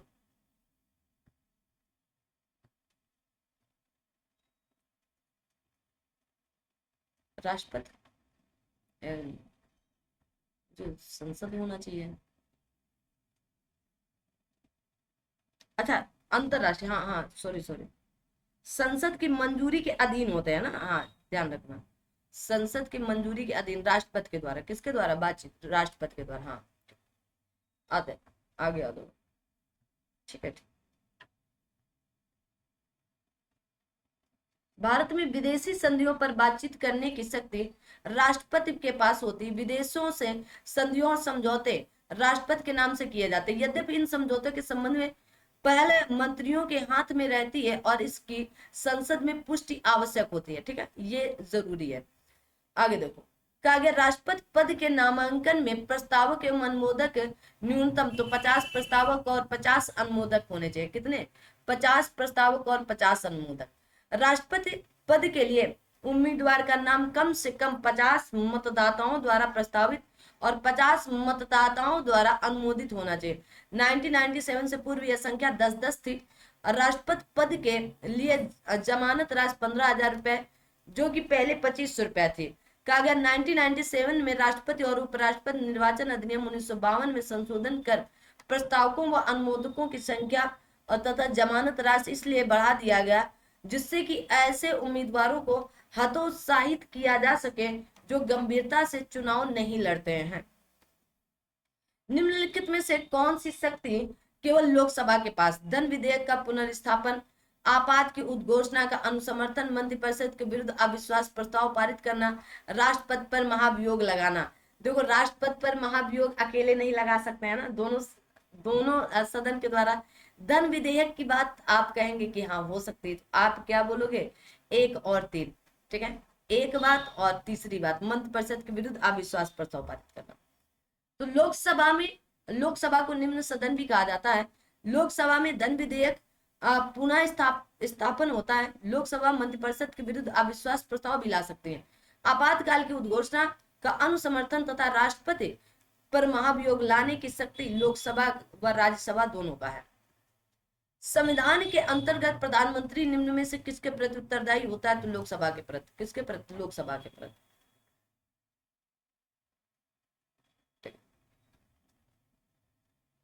तो आप कहेंगे संविधान के अंतर्गत प्रधानमंत्री लोकसभा के प्रति क्या होते हैं? उत्तरदायी है। चूंकि प्रधानमंत्री लोकसभा में बहुमत प्राप्त दल का नेता होता है, अतः प्रधानमंत्री का उत्तरदायित्व लोकसभा के प्रति होता है। किसके प्रति होता है? तो आप कहेंगे लोकसभा के प्रति होता है, ठीक है। आगे, भारत के उपराष्ट्रपति का निर्वाचन लोकसभा के सदस्यों द्वारा, राज्यसभा के सदस्यों के द्वारा। हाँ ठीक है, आगे आ दो भाई, तो यहाँ तक तो सही है।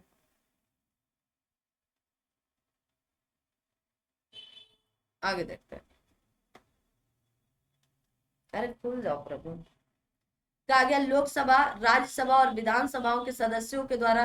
लोकसभा, राज्यसभा, विधानसभाओं और विधान परिषदों के सदस्यों के द्वारा। तो भैया इतना लंबा चौड़ा नहीं है, आप कहोगे 1 और 2 ही सही था केवल। संविधान के अनुच्छेद 63 में उपराष्ट्रपति के पद का प्रावधान किया गया है। जो राज्यसभा का पद सभापति होता है। उपराष्ट्रपति का निर्वाचन लोकसभा और राज्यसभा के सभी निर्वाचित और मनोनीत सदस्यों द्वारा अनुपातिक प्रतिनिधित्व प्रणाली के तहत किया जाता है, ठीक है। कहा गया भारत के राष्ट्रपति निम्नलिखित में से किसको अपना त्याग पत्र दे सकते हैं? तो आप कहेंगे भारत के उपराष्ट्रपति तथा लोकसभा के अध्यक्ष को इसकी सूचना देकर दे सकते हैं, ठीक है, उपराष्ट्रपति। आगे दो, कहा गया भारत के राष्ट्रपति के निर्वाचन के लिए निर्वाचक मंडल निम्नलिखित में। अब राष्ट्रपति की बात कही गई, किसके? राष्ट्र संसद के दोनों सदनों के निर्वाचित सदस्य, ठीक है, राज्य की विधानसभाओं के निर्वाचित सदस्य, ठीक है, दिल्ली तथा पुदुचेरी संघीय क्षेत्रों की विधानसभाओं के निर्वाचित सदस्य, राज्यों की विधान परिषद नहीं होता। 1 2 3 सही होगा, जहां भी होगा 1 2 3 होगा। आर्टिकल 54 में राष्ट्रपति के निर्वाचन मंडल का प्रावधान है। इस अनुच्छेद के तहत निर्वाचन मंडल में संसद के दोनों सदनों के निर्वाचित, राज्य विधानसभाओं के निर्वाचित सदस्य। संविधान संशोधन कहा गया संविधान के 17वें संविधान संशोधन अधिनियम 1992 के तहत दिल्ली व पुदुचेरी संघीय क्षेत्रों की विधानसभाओं के निर्वाचित सदस्य, ठीक है। आगे दो, मंत्रिपरिषद किसके प्रति सामूहिक रूप से उत्तरदायी होती है? क्या बोलोगे? लोकसभा।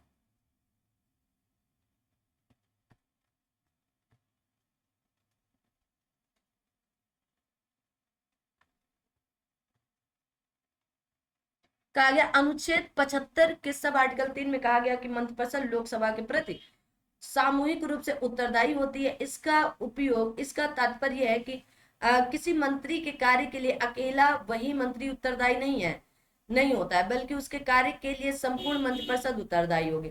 गलती हमसे हो गई सनम, हम तो डूबेंगे साथ में तुमको भी लेके चलेंगे ना, वही बात हो गई, उत्तरदायी हो। ध्यान तभी कि मंत्रिपरिषदों के सदस्य व्यक्तिगत रूप से संसद के प्रति उत्तरदायी होते हैं। किसके? संसद के प्रति। लोकसभा में अविश्वास प्रस्ताव प्रस्तुत करने के लिए सदस्यों की सहमत की आवश्यकता कितनी होती है? तो 50। कितनी? 50। तो संविधान के अनुच्छेद 75 के अंतर्गत मंत्रिपरिषद लोकसभा के प्रति सामूहिक रूप से उत्तरदायी होगी। और इसका अभिप्राय है कि मंत्रिपरिषद तभी तक है जब तक कि उसे सदन में बहुमत प्राप्त है। दूसरे शब्दों में लोकसभा मंत्रिमंडल को अविश्वास प्रस्ताव पारित कर हटा सकती है। अविश्वास प्रस्ताव के समर्थन में 50 सदस्यों की बहुमत सहमति अनिवार्य है। ठीक है, कितनी? 50। 550 बटे 1/10 55, तो कम से कम 50 सदस्य। ठीक है। निम्नलिखित में से कौन भारत के उपराष्ट्रपति नहीं थे? तो आपके फखरुद्दीन अली अहमद जी नहीं थे, बाकी सब लोग रहे। देख सकते हो यहाँ पर, आप वीडियो को रोके पढ़ें, ये आपका काम है, आपकी ड्यूटी है, आप इन्हें पढ़ें। ठीक है, चलिएगा। भारत का राष्ट्रपति चुना जाता है संसद और राज्य विधानसभाओं के सदस्यों के द्वारा, निर्वाचित सदस्यों के द्वारा। ठीक है, और दिल्ली और पुदुचेरी विधानसभाओं के निर्वाचित सदस्यों के द्वारा। भारत के राष्ट्रपति पर महाभियोग के लिए कम से कम कितने दिनों की पूर्व सूचना आवश्यक होती है? तो आप कहेंगे कम से कम 14 दिनों की पूर्व सूचना देनी पड़ेगी। आगे आता है, भारत के राष्ट्रपति पर संविधान का उल्लंघन करने पर महाभियोग चलाकर उसे पद से हटाया जा सकता है। महाभियोग के आरोप संसद के किसी भी सदन के 1/4 सदस्यों जिस सदन में आरोप लगाए गए हैं के हस्ताक्षर होने चाहिए और राष्ट्रपति को 14 दिन की पूर्व नोटिस देना चाहिए। महाभियोग का प्रस्ताव 2/3 बहुमत से पारित होने के पश्चात या दूसरे सदन में भेजा जाता है जिसे इन आरोपों की जांच करनी होती है। राष्ट्रपति को इसमें उपस्थित होने तथा अपना प्रतिनिधित्व करने का अधिकार भी होता है। यदि दूसरा सदन इन आरोपों को सही पाता है और महाभियोग प्रस्ताव को 2/3 बहुमत से पारित करता है तो राष्ट्रपति को उस स्थिति से अपना पद त्यागना होगा। संघ एवं राज्य की न्यायपालिका। कौन सा कानून न्यायपालिका की स्वतंत्रता बनाए रखने के लिए न्यायाधीशों की विशेष पहुंच से न्यायिक निर्णयों को प्रभावित करने के कारण सरकार के मंत्रियों पर एक शुल्क लाता है? तो आप कहोगे फिलहाल यहाँ पर आयोग द्वारा संशोधित उत्तर कुंजी के अनुसार प्रश्न सही नहीं था। ठीक है, तो आप भी देख लेंगे। कौन सा कानून न्यायपालिका की स्वतंत्रता बनाए रखने के लिए न्यायाधीशों को विशेष पहुंच से न्यायिक निर्णयों को प्रभावित करने के कारण सरकार के मंत्रियों पर एक शुल्क लगाता है? किस अधिनियम के तहत? ऐसा कोई कानून नहीं है। ठीक है, चलो, तो ये प्रश्न ही पूरा गलत था। आगे बढ़ते हैं। तो आगे किस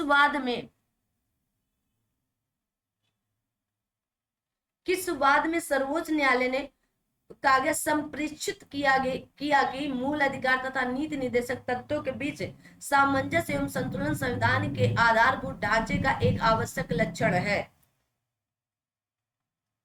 किस वाद में? गोलकनाथ बनाम पंजाब राज्य में, या फिर केशवानंद भारती बनाम केरल राज्य में, या मिनर्वा मिल्स लिमिटेड बनाम भारत संघ में, या आप कहोगे इसी में किया गया था? मिनर्वा मिल्स बनाम भारत संघ 1980 के मामले में सर्वोच्च न्यायालय के मौलिक अधिकार तथा राज्य के नीति निर्देशक सिद्धांतों की व्याख्या की गई और 4-1 की बहुमत से निर्णय में कहा गया कि मूल अधिकार तथा नीति निर्देशक तत्व दोनों एक दूसरे के पूरक हैं। क्या है? एक दूसरे के पूरक है। अगला सब्जेक्ट आप कमेंट करके बताओगे, वही पढ़ाया जाएगा एलटी वाला, LTGIC वाले में, है ना? ठीक है, आगे आते क्वेश्चन नंबर 101।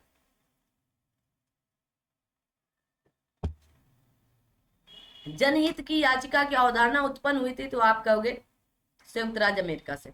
1960 के दशक में संयुक्त राज्य अमेरिका में हुई थी। भारत में जनहित याचिका की दिशा में न्यायमूर्ति बी.आर. कृष्ण अय्यर और पी.एन. भगवती ने अग्रणी भूमिका निभाई थी। विचार करना है तो भारतीय नागरिकों के अधिकारों को संरक्षित करने में उच्च न्यायालय सर्वोच्च न्यायालय की अपेक्षा बढ़िया स्थिति में है। सर्वोच्च न्यायालय केवल मौलिक अधिकारों के संरक्षण के लिए ही परमादेश जारी करता है, ऐसा कुछ नहीं है। ठीक है, अब बताओगे कौन सी बात सही, तो आप कहोगे दोनों बातें सही है ना। और किसके लिए करेगा, केवल अमूल्य अधिकारों के लिए करता है। भारतीय कहा गया भारतीय नागरिकता के अधिकारों को संरक्षित करने में उच्च न्यायालय सर्वोच्च न्यायालय की अपेक्षा बढ़िया स्थिति में है, क्योंकि सर्वोच्च न्यायालय केवल मौलिक अधिकारों के संरक्षण के लिए परमादेश जारी कर सकता है। सर्वोच्च न्यायालय को भारतीय संविधान का संरक्षक कहा जाता है। सर्वोच्च न्यायालय का उल्लेख अनुच्छेद 124 में किया गया, जबकि उच्च न्यायालय का उल्लेख 214 में किया गया। अनुच्छेद 32 के तहत सर्वोच्च न्यायालय मूल अधिकारों के संबंध में रिट जारी करने की अधिकारता, वहीं उच्च न्यायालय या हाई कोर्ट 226 के तहत मूल अधिकारों के अतिरिक्त अन्य क्षेत्रों में रिट जारी करने की भी अधिकारता रखता है। राष्ट्रपति लोकसभा में किस सीमा तक आंग्ल भारतीय संविधान के सदस्यों को मनोनीत कर सकते हैं, तो 2 से अधिक नहीं। भारतीय संविधान में भाग 16 के अनुच्छेद 331 के अनुसार यदि राष्ट्रपति की राय में लोकसभा में आंग्ल भारतीय समुदायों को पर्याप्त प्रतिनिधित्व नहीं है तो अब तो समाप्त ही कर दिया गया। ठीक है, अब समाप्त कर दिया गया। कहा गया पुदुचेरी किस उच्च न्यायालय के क्षेत्राधिकार के अंतर्गत आता है, मद्रास। पुदुचेरी मद्रास उच्च न्यायालय के क्षेत्राधिकार के अंतर्गत आता है। भारतीय संविधान के अनुच्छेद 214 के अनुसार प्रत्येक राज्य के लिए एक उच्च न्यायालय होगा, परंतु आर्टिकल 231 के तहत संसद विधि बनाकर 2 या 2 से अधिक राज्यों अथवा किसी संघ शासित प्रदेशों के लिए एक ही उच्च न्यायालय स्थापित कर सकती है। अनुच्छेद 217 में उच्च न्यायालय के न्यायाधीशों की नियुक्ति और उनके पद संबंधी प्रावधानों की बात कही गई। भारत में न्यायिक सक्रियता संबंधित है, तो आप कहेंगे जनहित याचिका से। कहां से, जनहित याचिका से। भारत में न्यायिक सक्रियता का संबंध जनहित याचिका से है। यदि कोई व्यक्ति या समाज का वर्ग जिसको विधिक क्षति पहुंचाई गई है या उसके विधिक अधिकारों का अतिक्रमण हुआ है अपनी निर्धनता अथवा किसी अन्य कारणों से अपने संवैधानिक या विधिक अधिकारों के संरक्षण के लिए न्यायालय जाने में असमर्थ है, तो समाज का कोई अन्य व्यक्ति या संस्था न्यायालय में उसको पहुंच क्षति के निवारण के लिए अनुच्छेद 32 के तहत आवेदन दे सकता है। भारत में इसकी शुरुआत का श्रेय पी.एन. भगवती तथा न्यायमूर्ति आपके कृष्ण अय्यर को जाता है। जब भारत की न्यायिक पद्धति में लोकहितवाद या आपके पी.अय्यर लाया गया तब भारत के मुख्य न्यायमूर्ति कौन थे, तो आप कहेंगे पी.एन. भगवती जी थे। ठीक है, आगे बढ़ते हैं। भारत में किस राज्य के राज्यपाल को पद और गोपनीयता की शपथ दिलाता है, तो राज्यों के उच्च न्यायालय का न्यायाधीश दिलाता है। राज्यों के उच्च न्यायालय के न्यायाधीश। भारतीय संविधान के भाग नंबर 6 में आर्टिकल नंबर 155 के अनुसार राज्यपाल की नियुक्ति राष्ट्रपति के द्वारा प्रत्यक्ष रूप से की जाती है। आर्टिकल 159 में ये राज्यपाल द्वारा अपने सत्यनिष्ठा की शपथ लेते हैं। संबंधित राज्य के उच्च न्यायालय के मुख्य न्यायाधीश दिलवाते हैं। उनकी अनुपस्थिति में वो उपलब्ध वरिष्ठ न्यायाधीश शपथ दिलवाते हैं। भाई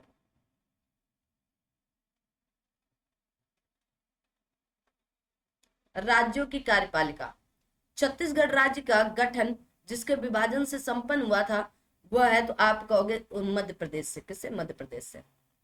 छत्तीसगढ़ राज्य का गठन 1 नवंबर सन 2000 को मध्य प्रदेश राज्य को विभाजित करके किया गया था। यह भारत का 26वां राज्य बना था। ठीक है,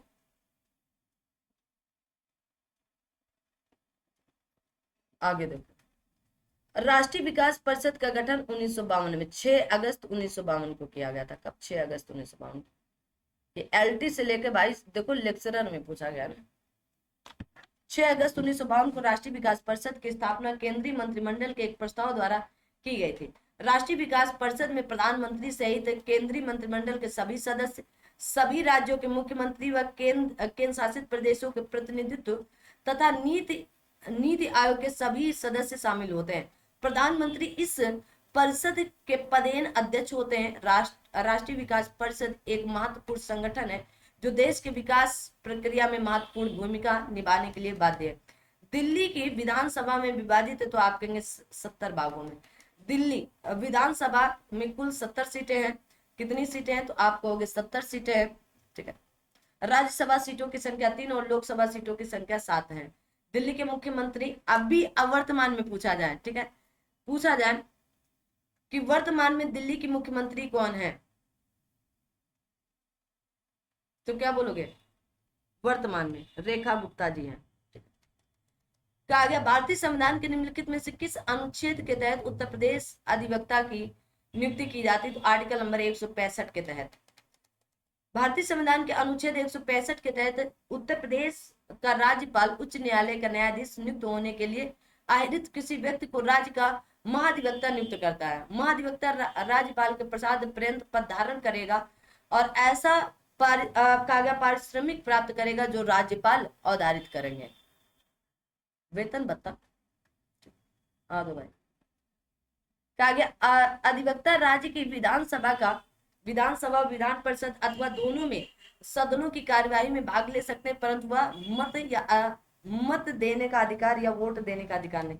आर्टिकल नंबर 166 राज्य की सरकार के कार्य के संचालन का प्रावधान है।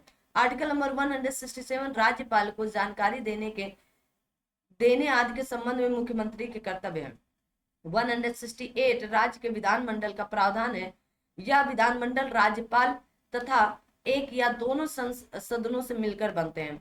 अब आता है प्रमुख आयोग, समितियां एवं केंद्र राज्य संबंध के बारे में।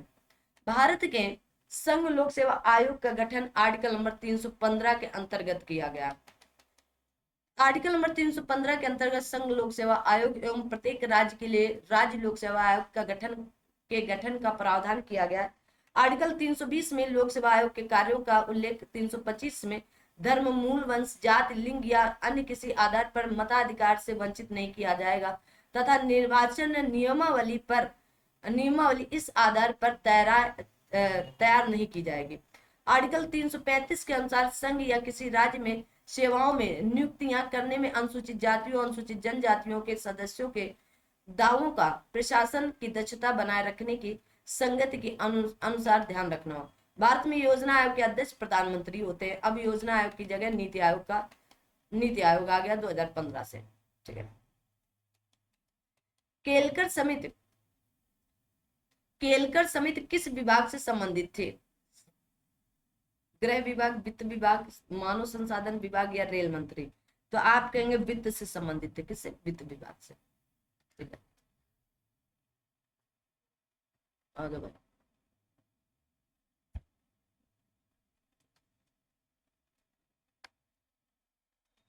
केलकर समिति वित्त विभाग से संबंधित है।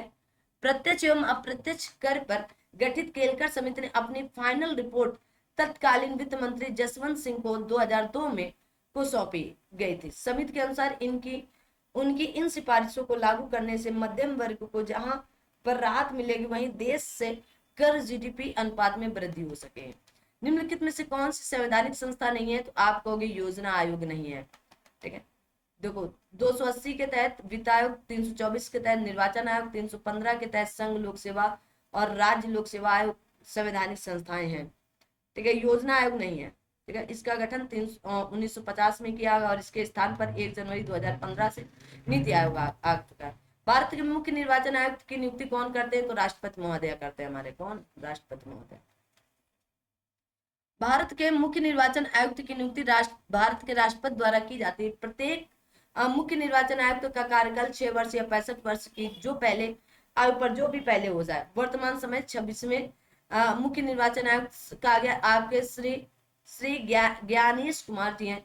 मुख्य निर्वाचन आयुक्त को संसद द्वारा विशेष प्रक्रिया के जरिए ही हटाया जा सकता है। नीति आयोग 1 जनवरी 2015 को गठित होता है, ठीक है। उपाध्यक्ष इतने समय सुमन बेदी जी हैं वर्तमान समय में, ठीक है।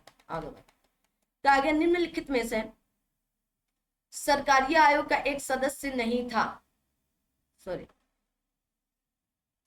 निम्नलिखित में से सरकारी आयोग का एक सदस्य कौन है? बताएं कौन हो सकते हैं? कई सरकारिया साहब दिख रहे हैं क्या? सेन जी हैं क्या? हाँ चलो, डॉक्टर SR सेन जी तो हैं, ठीक है, आ जाओ भाई। तो सी यहाँ पर सही है। आगे आते हैं। सी, सरकारी आयोग की स्थापना 1983 में केंद्र सरकार द्वारा की गई थी। इसके गठन का मुख्य उद्देश्य विभिन्न विभागों पर केंद्र राज्य संबंधों की जांच करना और इस संबंध में उचित परिवर्तन व प्रामाणिक सिफारिशें प्रदान करना। इस आयोग के अध्यक्ष सर्वोच्च न्यायालय के सेवानिवृत्त न्यायाधीश रंजीत सिंह सरकारिया थे और इसके सदस्य आपके वी शिवरामन जी और डॉक्टर SR सेन जी थे, याद कर लो। निम्न भारत में निम्नलिखित में से कौन सा संवैधानिक निकाय है? तो भारत निर्वाचन आयोग है। भाग नंबर 15 में आर्टिकल नंबर 324 से लेकर 329 तक की बात की गई है, ठीक है। आगे बढ़ते हैं। बाकी ये चीजें आपको दी गई, ये आप पढ़ें। तो भारतीय RBI के बारे में बताया गया है, ठीक है, RBI के बारे में, विश्वविद्यालय अनुदान UGC के बारे में, कब इसकी स्थापना होती है। आगे आता है। तो आगे चुनाव आयोग के बारे में निम्नलिखित में से कौन सी बात सही है? कौन सा कथन सही है? यह एक स्थायी निकाय जिसे विघटित नहीं, अरे विघटित क्यों नहीं होता है? इसकी नियुक्ति प्रधानमंत्री द्वारा की जाती है। इसके पास उम्मीदवारों को अयोग्य घोषित करने का अधिकार है। यह केवल चुनाव अवधि के दौरान संचालित होती है, ऐसा नहीं है भाई ना। आ जाओ, तो कौन सी बात, कौन सा कथन सत्य है? आ जाए तो क्या बोलोगे, कौन सा कथन सत्य है?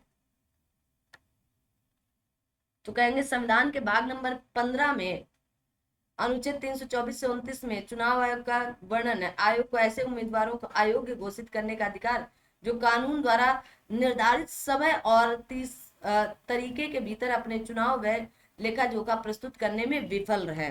12वें वित्त आयोग के 12वें वित्त आयोग के सुझाव 12वें वित्त आयोग के सुझाव दिया है कि केंद्र और राज्यों के राजस्व घाटे को घटाकर शून्य कर देना है। तो 2008 से 2009 के बीच में, कब? 2008 से 2009 के बीच में 12वें वित्त आयोग ने सुझाव दिया कि 2008-9 तक केंद्र और राज्यों के राजस्व घाटे घटाकर शून्य करना है। 15वें वित्त आयोग का गठन हो चुका है, किया जा चुका है और 15वें वित्त आयोग के अध्यक्ष NK सिंह है। इस आयोग की सिफारिश 2025 से 26 तक लागू होगी और 16वें वित्त आयोग के भी गठन हो चुका है और ये अरविंद पनगड़िया जी इसके अध्यक्ष होंगे। निम्नलिखित में से कौन अनन्य रूप से प्रशासकीय तंत्र से संबंधित है? तो आप कहेंगे पाल आपके AP लवी रिपोर्ट, ठीक है। तो 1953 में इस कमेटी का गठन होता है। भारतीय संविधान का कौन सा भाग केंद्र राज्य संबंधित वित्तीय? तो भाग नंबर 11, अच्छा वित्तीय, सॉरी वो तो उससे संबंधित ना, 1-1-11 हो जाता है। तो वित्तीय से वित्तीय की बात भाग नंबर 12 में, ठीक है। कहां पर? भाग नंबर 12 में। तो आगे भारतीय संविधान के भाग 12 में आर्टिकल 264 से लेकर 300 तक शामिल किया गया, इसमें जिसमें केंद्र राज्य वित्त संबंध का प्रावधान है। भाग 10 में अनुसूचित जाति व जनजाति, भाग 11 में केंद्र राज्य विधायी संबंध है, ठीक है। भाग 13 में भारत के व्यापारिक वाणिज्य और समागम के संबंध का विवरण दिया गया है। कहा गया भारतीय संविधान के किस भाग में संघ राज्य संबंध है? तो अब आप बताओगे कहां पर है? तो आप कहेंगे भाग नंबर 11 में है, ठीक है। कहां पर है? भाग नंबर 11 में। यहां पर सी उत्तर लगा लेना। आगे आता है, जो चीजें ना समझ में आए वो भी बताते चलना। तो ऑप्शन नंबर डी सही था। भाग नंबर 11 में संघ और राज्यों के बीच संबंध, आर्टिकल 245 से 263। भाग 8 में संघ राज्य क्षेत्र 239 से 242 तक। भाग 5 में 52 से लेकर 51 तक केंद्र सरकार या संघ कह सकते। भाग 7 में प्रथम अनुसूची के भाग खा के राज्य 7वें संशोधन अधिनियम के द्वारा 1956 द्वारा निश्चित कर दिया गया। कहा विशेषाधिकार समिति में कितने सदस्य होते हैं? तो आप कहोगे 15 सदस्य होते हैं। कितने? 15 सदस्य। विशेषाधिकार समिति में 15 सदस्य होते हैं और इस समिति का कार्य सदन और उसके कार्यों के विशेषाधिकार की रक्षा करना है। संसद के दोनों सदनों ने इस समिति का गठन किया है। लोकसभा की विशेषाधिकार समिति 15 सदस्यों तथा राज्यसभा की विशेषाधिकार समिति 10 सदस्यों से मिलकर बनती है। निम्नलिखित में से किस वर्ष में भारत में अंतरराज्यीय परिषद स्थापित किया गया था? तो 1990 में। कब? 1990 में, ठीक। अब आता है पंचायती राज। बलवंत राय मेहता किससे संबंधित? पंचायती राज से संबंधित है। बलवंत राय मेहता समिति पंचायती राज से संबंधित है। बलवंत राय मेहता समिति का गठन पंचायती राज व्यवस्था को कागज सुदृढ़ करने के उद्देश्य से बलवंत राय मेहता की अध्यक्षता में किया गया था। इस समिति ने अपनी रिपोर्ट नवंबर 1957 में प्रस्तुत की थी, जिसकी सिफारिश को अप्रैल 1958 को लागू किया गया था। ठीक है, समिति ने ग्रामीण स्थानीय शासन के लिए त्रिस्तरीय व्यवस्था का सुझाव दिया। इसे लोकतांत्रिक विकेंद्रीकरण कहा जाता है। आगे आते हैं, चलिए तो आगे आते हैं, और अगला आपका प्रश्न ये रहा,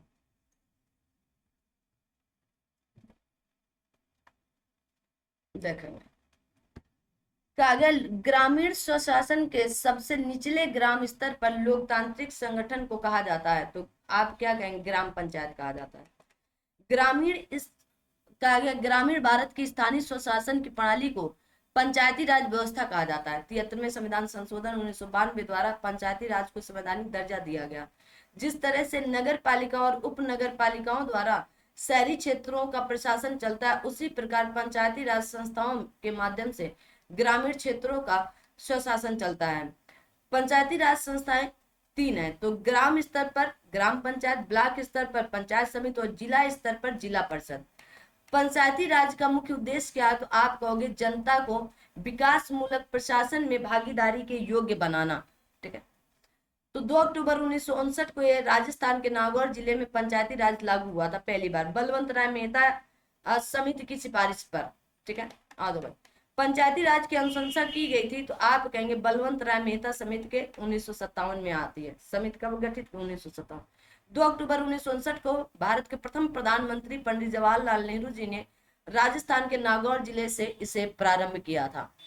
दिए गए कौन सा सही सुमेलित नहीं है? लखनऊ छावनी परिषद, कानपुर नगर निगम, गाजियाबाद नगर पालिका परिषद, काकोरी कागया नगर पंचायत। अब बताएंगे कौन सा सही सुमेलित नहीं है। ठीक है, तो आइए देखते हैं, बताते हैं। तो आप कहेंगे गाजियाबाद नगर निगम है, ना कि नगर पालिका है। ठीक है, क्या है? नगर निगम है, नगर पालिका नहीं है। आ दो भाई, ठीक है, आगे दो। क्वेश्चन नंबर 132 कहा गया पंचायती राज द्वारा या पंचायती राज पर गठित निम्नलिखित समितियों को कालानुक्रम में व्यवस्थित करें। राव समिति पूछ लिया जाए, राव समिति कब आई थी? एल.एम. सिंघवी समिति, बी.आर. मेहता समिति, अशोक मेहता समिति। ठीक है, तो अब बलवंत राय मेहता समिति तो आप कहेंगे 1957 में, अब अशोक मेहता समिति तो आप कहेंगे 1977 में। एल.एम. सिंघवी समिति कब आई? आप कहेंगे 1986 में। ठीक है, राव समिति कब आती है बताएंगे सभी लोग? तो 1985 में। कब आती है? 1985 में। ठीक है, तो मिलान कर लो अब जो सही है। ठीक है, तो ऑप्शन नंबर सी। ठीक है, कहा गया है देखो भारत में पंचायती राज संस्थाओं पर कई समितियों गठन की गई। सबसे पहले बलवंत राय मेहता, फिर आती है अशोक मेहता, फिर आती है राव समिति देखो 1985, फिर आती है आपके एल.एम. सिंघवी समिति 1986। 74वें संविधान संशोधन के माध्यम से निम्नलिखित में से कौन से कथन सही है? कहा गया यह संविधान में एक नई अनुसूची जोड़ने का उपबंध करता है। ठीक है, यह नगर पालिकाओं की कार्यप्रणाली की पुनर्संरचना करता है, या नगर पालिकाओं में महिलाओं के लिए आरक्षण का उपबंध करता है, या केवल कुछ निर्दिष्ट राज्यों में ही प्रयोज्य है। तो अब यहाँ पर आप सही उत्तर क्या देंगे बताएंगे? सही उत्तर क्या होने वाला है? 1 2 तो सही है ही, अब बताओगे सही उत्तर क्या होगा आपका? चलिएगा, जल्दी से बताना है आप लोगों को।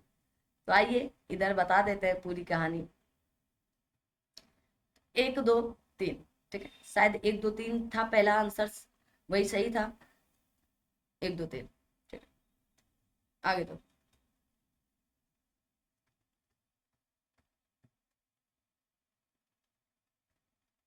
कहा गया भारतीय संविधान के 74वें संविधान संशोधन अधिनियम द्वारा संविधान में 12वीं अनुसूची जोड़ी गई, जो नगर पालिकाओं के कार्यप्रणाली की आपकी पुनर्संरचना करता है। इस संशोधन के द्वारा आपके अनुच्छेद 243 ना के माध्यम से महिलाओं के आरक्षण दिया गया है। वर्तमान में यह व्यवस्था ज्यादातर राज्यों में प्रयोज्य है। भारत में पंचायती राज व्यवस्था का शिल्पी किसे कहा जाता है? पंचायती राज तो बलवंत राय मेहता जी को कहा जाता है। 1957 में इनकी समिति आती है, ठीक है, और पहली बार राजस्थान नागौर से पंडित जवाहरलाल नेहरू जी से लागू करते हैं।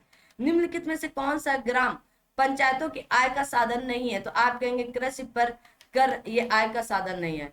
तो ग्राम पंचायतों के आय के स्रोत राज्य सरकार द्वारा अनुदान, ऐच्छिक दान या उपहार या संपत्ति, जानवर व वाहन पर कर है, जबकि कृषि पर कर राज्य सरकार के आय का स्रोत है। पंचायती राज से संबंधित निम्नलिखित समितियों को तो आप कहेंगे राव समिति 1985 में, एल.एम. सिंघवी समिति तो 1986 में, बी.आर. मेहता समिति 1957 में, ठीक है, और अशोक मेहता 1977 में, ठीक है। तो सबसे पहले यही है, ये है, ये है, फिर ये है, फिर ये है, ठीक है। तो 2 3 4 1 2, 3 4 1 2, वही ऑप्शन रिपीट हो गया। आगे आता है, पंचायती राज सर्वप्रथम आरंभ किया गया था तो राजस्थान के नागौर से। फिलहाल और देखते हैं, मध्य प्रदेश पूछ रहा है कि क्या, तो राजस्थान वाला ही है, ठीक है। आगे कहा गया 2 अक्टूबर 1959 को तत्कालिक प्रधानमंत्री पंडित जवाहरलाल राजस्थान के नागौर जिले से सर्वप्रथम पंचायती राज व्यवस्था आरंभ किया, ठीक है। आगे पंचायती राज प्रणाली है तो आप कहेंगे इस ग्रामीण स्थानीय स्वशासन। पंचायती राज प्रणाली ग्रामीण स्थानीय निकाय, ग्रामीण स्थानीय स्वशासन से संबंधित है। ग्रामीण स्थानीय स्वशासन से तात्पर्य शासन की उस प्रणाली से है जिसमें निचले स्तर पर अर्थात पंचायत स्तर पर लोगों को भागीदार बनाकर लोकतांत्रिक विकेंद्रीकरण को सुनिश्चित किया जाता है तथा लोगों को अपनी समस्याएं स्वयं हल करने में सक्षम बनाया जाता है। निम्नलिखित में से कौन सा अनुच्छेद राज्य सरकार को ग्राम पंचायतों, आर्टिकल नंबर 40 गठित करने का बात करता है, ठीक है। आर्टिकल नंबर 40 राज्य सरकार को ग्राम पंचायतों के गठन के लिए निर्देशित किया गया है। बलवंत राय मेहता समिति की सिफारिशों के बाद 73वें संविधान संशोधन अधिनियम 1992 के द्वारा भारत के संविधान का एक नया खंड 9 जोड़ा गया, जिसे पंचायत के नाम से उल्लेखित इसे संवैधानिक दर्जा प्रदान किया गया। हमारे संविधान के किस भाग में पंचायती राज के 3 सोपानों की बात कही? तो भाग नंबर 9 में, भाग अनुसूची नहीं, भाग, ठीक है। भाग 9 में पंचायती राज के 3 सोपानों की व्यवस्था की विवेचना किया गया है। त्रिस्तरीय या 3 सोपानों वाली पंचायती राज व्यवस्था बलवंत राय मेहता समिति की सिफारिशों का परिणाम है। हमारे मूल संविधान में इस अधिनियम को अनुच्छेद 40 में एक व्यवहारिक रूप से वर्णित किया गया है, जिसमें यह कहा गया है कि ग्राम पंचायतों को गठित दो भाई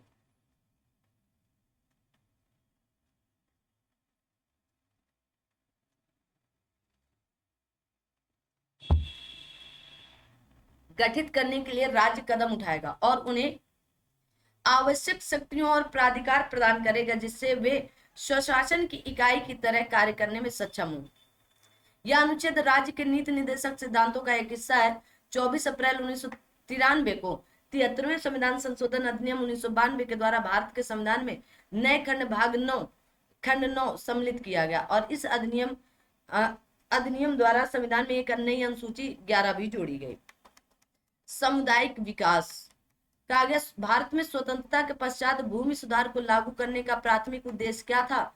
तो आप कहेंगे कहाँ चले भूमिहीन किसानों को भूमि पुनर्वितरण करना, है ना। तभी तो रातों रात ये हुआ कि हमारे देश का प्रधानमंत्री हमारी भूमि छीने ले रहा है। तो स्वतंत्रता के पश्चात भूमि सुधार को लागू करने का उद्देश्य या मुख्य उद्देश्य भूमिहीन किसानों के बीच पुनर्वितरण करना है। भारतीय संविधान के अनुच्छेद 38 व 39 में भूमि सुधारों को प्रेरित करते हैं। निम्नलिखित में से कौन सा राज्य का नीति निर्देशक सिद्धांत भारतीय संविधान के बाद में जोड़ा गया? तो आप कहेंगे मुफ्त कानूनी सहायता, ठीक है, जो आर्टिकल 39 का में 42वें संविधान संशोधन में जोड़ा गया था। भारत में राष्ट्रीय विकास परिषद का गठन 6 अगस्त 1952 को होता है। तो राष्ट्रीय विकास परिषद का गठन 6 अगस्त 1952 में नियोगी समिति की संस्तुति पर किया गया। इस समिति का प्रमुख कार्य राष्ट्रीय योजना के संचालन का मूल्यांकन करना, समीक्षा करना, सुझाव देना, अनुदान कहा गया उनका अनुमोदन करना आदि है। ठीक है, तो ये था संविधान। क्या है? संविधान। एलटी के लिए, जीआईसी के लिए, और आप कह सकते हैं जीडीसी के लिए। आगे आपका आता है अर्थव्यवस्था, तो उसके बारे में अगली वीडियो जब आप कमेंट करके बताओगे कि अगला सब्जेक्ट क्या पढ़ाया जाए। ठीक है, अगर चैनल को अभी तक आपने लाइक, शेयर, सब्सक्राइब नहीं किया है तो जरूर करके जाइएगा हॉरिजॉन एजुकेशन को, और यहाँ से आपको बहुत ही बेहतरीन शिक्षा दी जाएगी। वादा करते हैं आपसे कि मतलब आपको ये पूरी बुक पढ़ा देंगे सब्जेक्ट वाइज, जितना भी अभी तक जीआईसी द्वारा, एलटी द्वारा या आपके जीडीसी के द्वारा जो भी क्वेश्चन पूछे गए हैं, जितने भी पूछे गए हैं, उन सब की चर्चा हम यहाँ पर आपके समझ कर देंगे। तो आप सभी लोग सेशन को लाइक, शेयर और चैनल को सब्सक्राइब करना बिल्कुल भी ना भूलें, ये आपकी ऑन ड्यूटी होनी चाहिए। ठीक है, चलिए तो मिलेंगे नेक्स्ट क्लास में। तब तक आप लोग अपना और अपने साथ सभी अपनों का ध्यान रखें। Thank you.